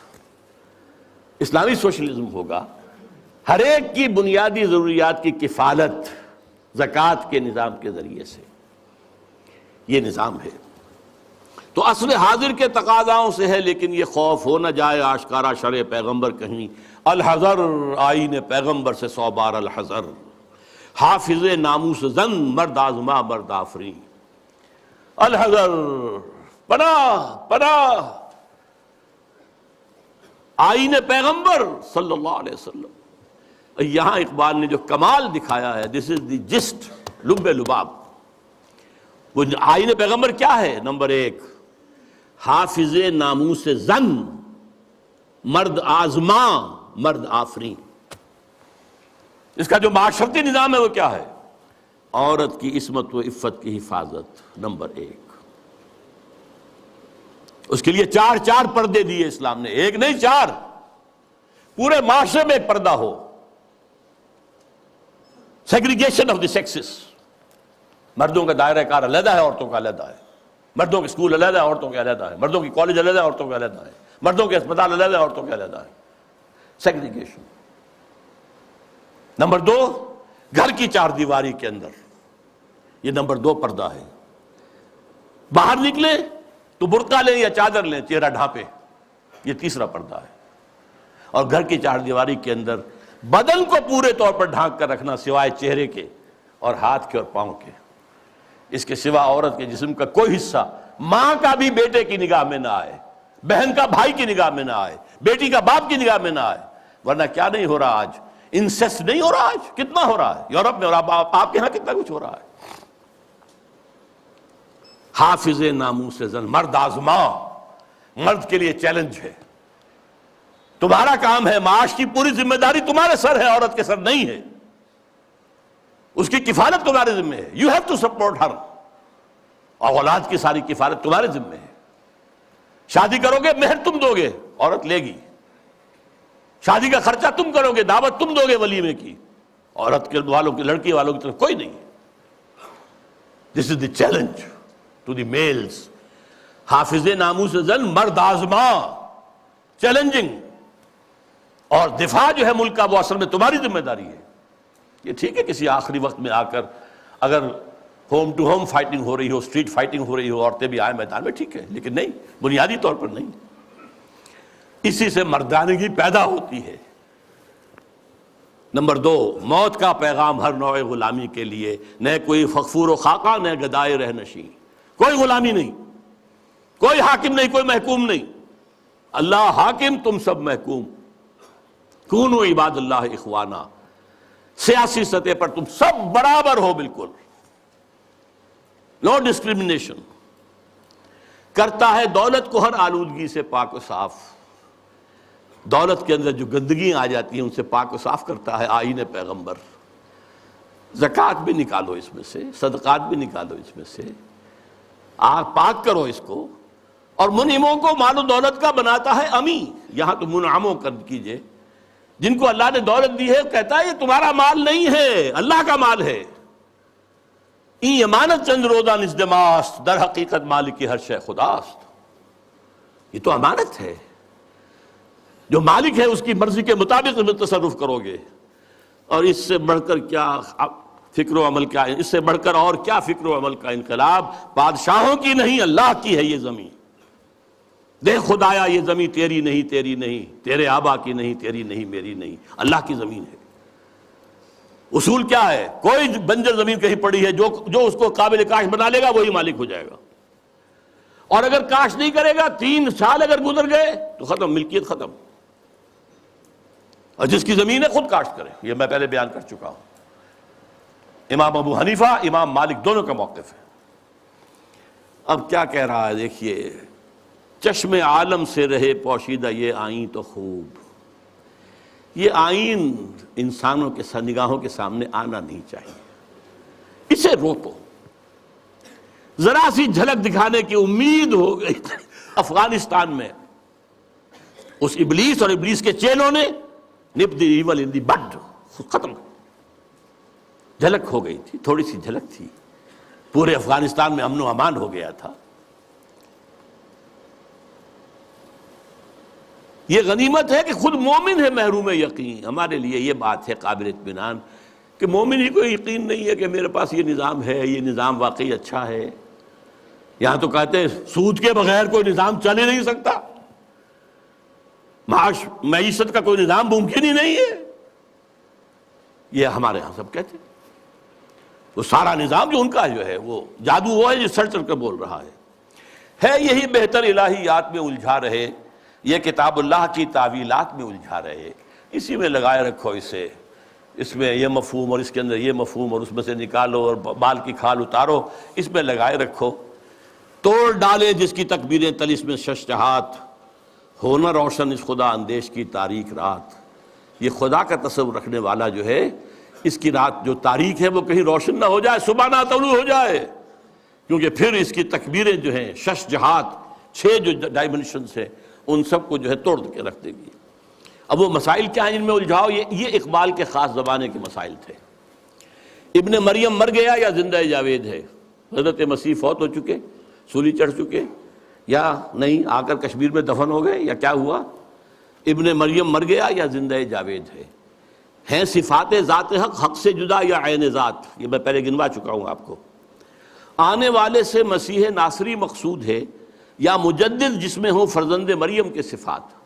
وہ جس کے آنے کی خبر دی گئی ہے وہ وہی عیسیٰ ابن مریم ہوں گے، مسیح ناصری، جیزس آف نازرت، یا یہ کوئی مجدد ہوگا جس کے اندر مریم، فرزند مریم کے صفات؟ یہ سارے مسائل اس زمانے میں قادیانیت نے بڑے زور اور شور کے ساتھ کھڑے کیے ہوئے تھے۔ آج آپ نہیں جان سکتے جس قدر یہ چیزیں جو ہیں مسلمانوں میں کم سے کم ہندوستان میں اور خاص طور پہ پنجاب کے اندر جس تیزی کے ساتھ یہ پروان چڑھی ہے، اور قادیانیت جو ہے جنگل کی آگ کی طرح پھیل رہی تھی اس وقت۔ اس لیے کہ غلام احمد قادیانی نے کچھ مناظرے سر کیے تھے، کچھ عیسائیوں کو شکستیں دی تھی، کچھ آریاؤں کو شکستیں دی تھی، وہ سب کے جو ہے آنکھوں کا تارا تھا۔ خود اقبال نے تعریف کی غلام احمد قادیانی کی، لیکن پھر اس کے بعد ان کو کافر قرار دیا، اور جب انہیں پوچھا گیا کہ یہ کیا معاملہ ہے، آپ نے پہلے تو تعریف کی تھی، تو کہا only stones do not change. یہ فتنے ان کے اٹھائے ہوئے الفاظ ہیں اس وقت میں۔ ہے کلام اللہ کے الفاظ حادث یا قدیم، امت مرحوم کی ہے کس عقیدے میں نجات؟ کیا مسلمان کے لیے کافی نہیں اس دور میں یہ الہیات کے ترشے ہوئے لات و منات؟ تم اسے بیگانہ رکھو عالم کردار سے، تاب سات زندگی میں اس کے سب مہرے ہوں مات۔ خیر اسی میں ہے قیامت تک رہے مومن غلام، چھوڑ کر اوروں کی خاطر یہ جہان بے ثبات۔ ہے وہی شعر و تصوف اس کے حق میں خوب تر، جو چھپا دے اس کی آنکھوں سے تماشائے حیات۔ ہر نفس ڈرتا ہوں اس امت کی بیداری سے میں، ہے حقیقت جس کی دی کی احتساب کائنات۔ مست رکھو ذکر و فکر صبح گاہی میں اسے، مختطر کر دو مزاج خانقاہی میں اسے۔ یہ اس کی آخری جو ہے ہدایات ہیں۔ میں اس کے ساتھ ہی ابلیس کا فرمان اپنے سیاسی فرزندوں کے نام وہ بھی لے کر آیا تھا، لیکن اب وقت نہیں ہے۔ اب جو دوسرا حصہ تھا میری گفتگو کا، وہ جماعت جو بنانا چاہتے تھے علامہ اقبال، وہ جو میں بیان کر چکا ہوں، ایسی جماعت جس میں پریکٹسنگ مسلمز ہوں، اسلام کو پہلے اپنے وجود پر نافذ کریں پھر میدان میں آئیں، اور بیعت کی بنیاد پر، امارت کی بنیاد پر نظام ہو۔ یہ الیکشن کے ہنگامے جو ہیں، جس کو اقبال نے کہا ہے کہ یہ کھیل جو ہے، یہ سارا جو انتخابات وغیرہ کا ہے، اس سب سے ہٹ کر ایک انقلابی جد و جہد جو ماخوذ اور مبنی ہوگی منہج انقلاب محمدی پر صلی اللہ علیہ وسلم، جس طریقے سے حضور نے کیا ہے، اس کے مطابق انقلابی جد و جہد کا برپا کرنا، یہ ہے اصل میں وہ ضرورت جس کے تحت بہرحال ہم اپنی سی کوشش کر رہے ہیں۔ آپ بھی سوچئے، غور کیجئے، فکر کیجئے۔ اللہ تعالیٰ مجھے اور آپ کو خیر کی توفیق دے۔ اقول قولی ھذا واستغفر اللہ لی ولکم ولسائر المسلمین والمسلمات۔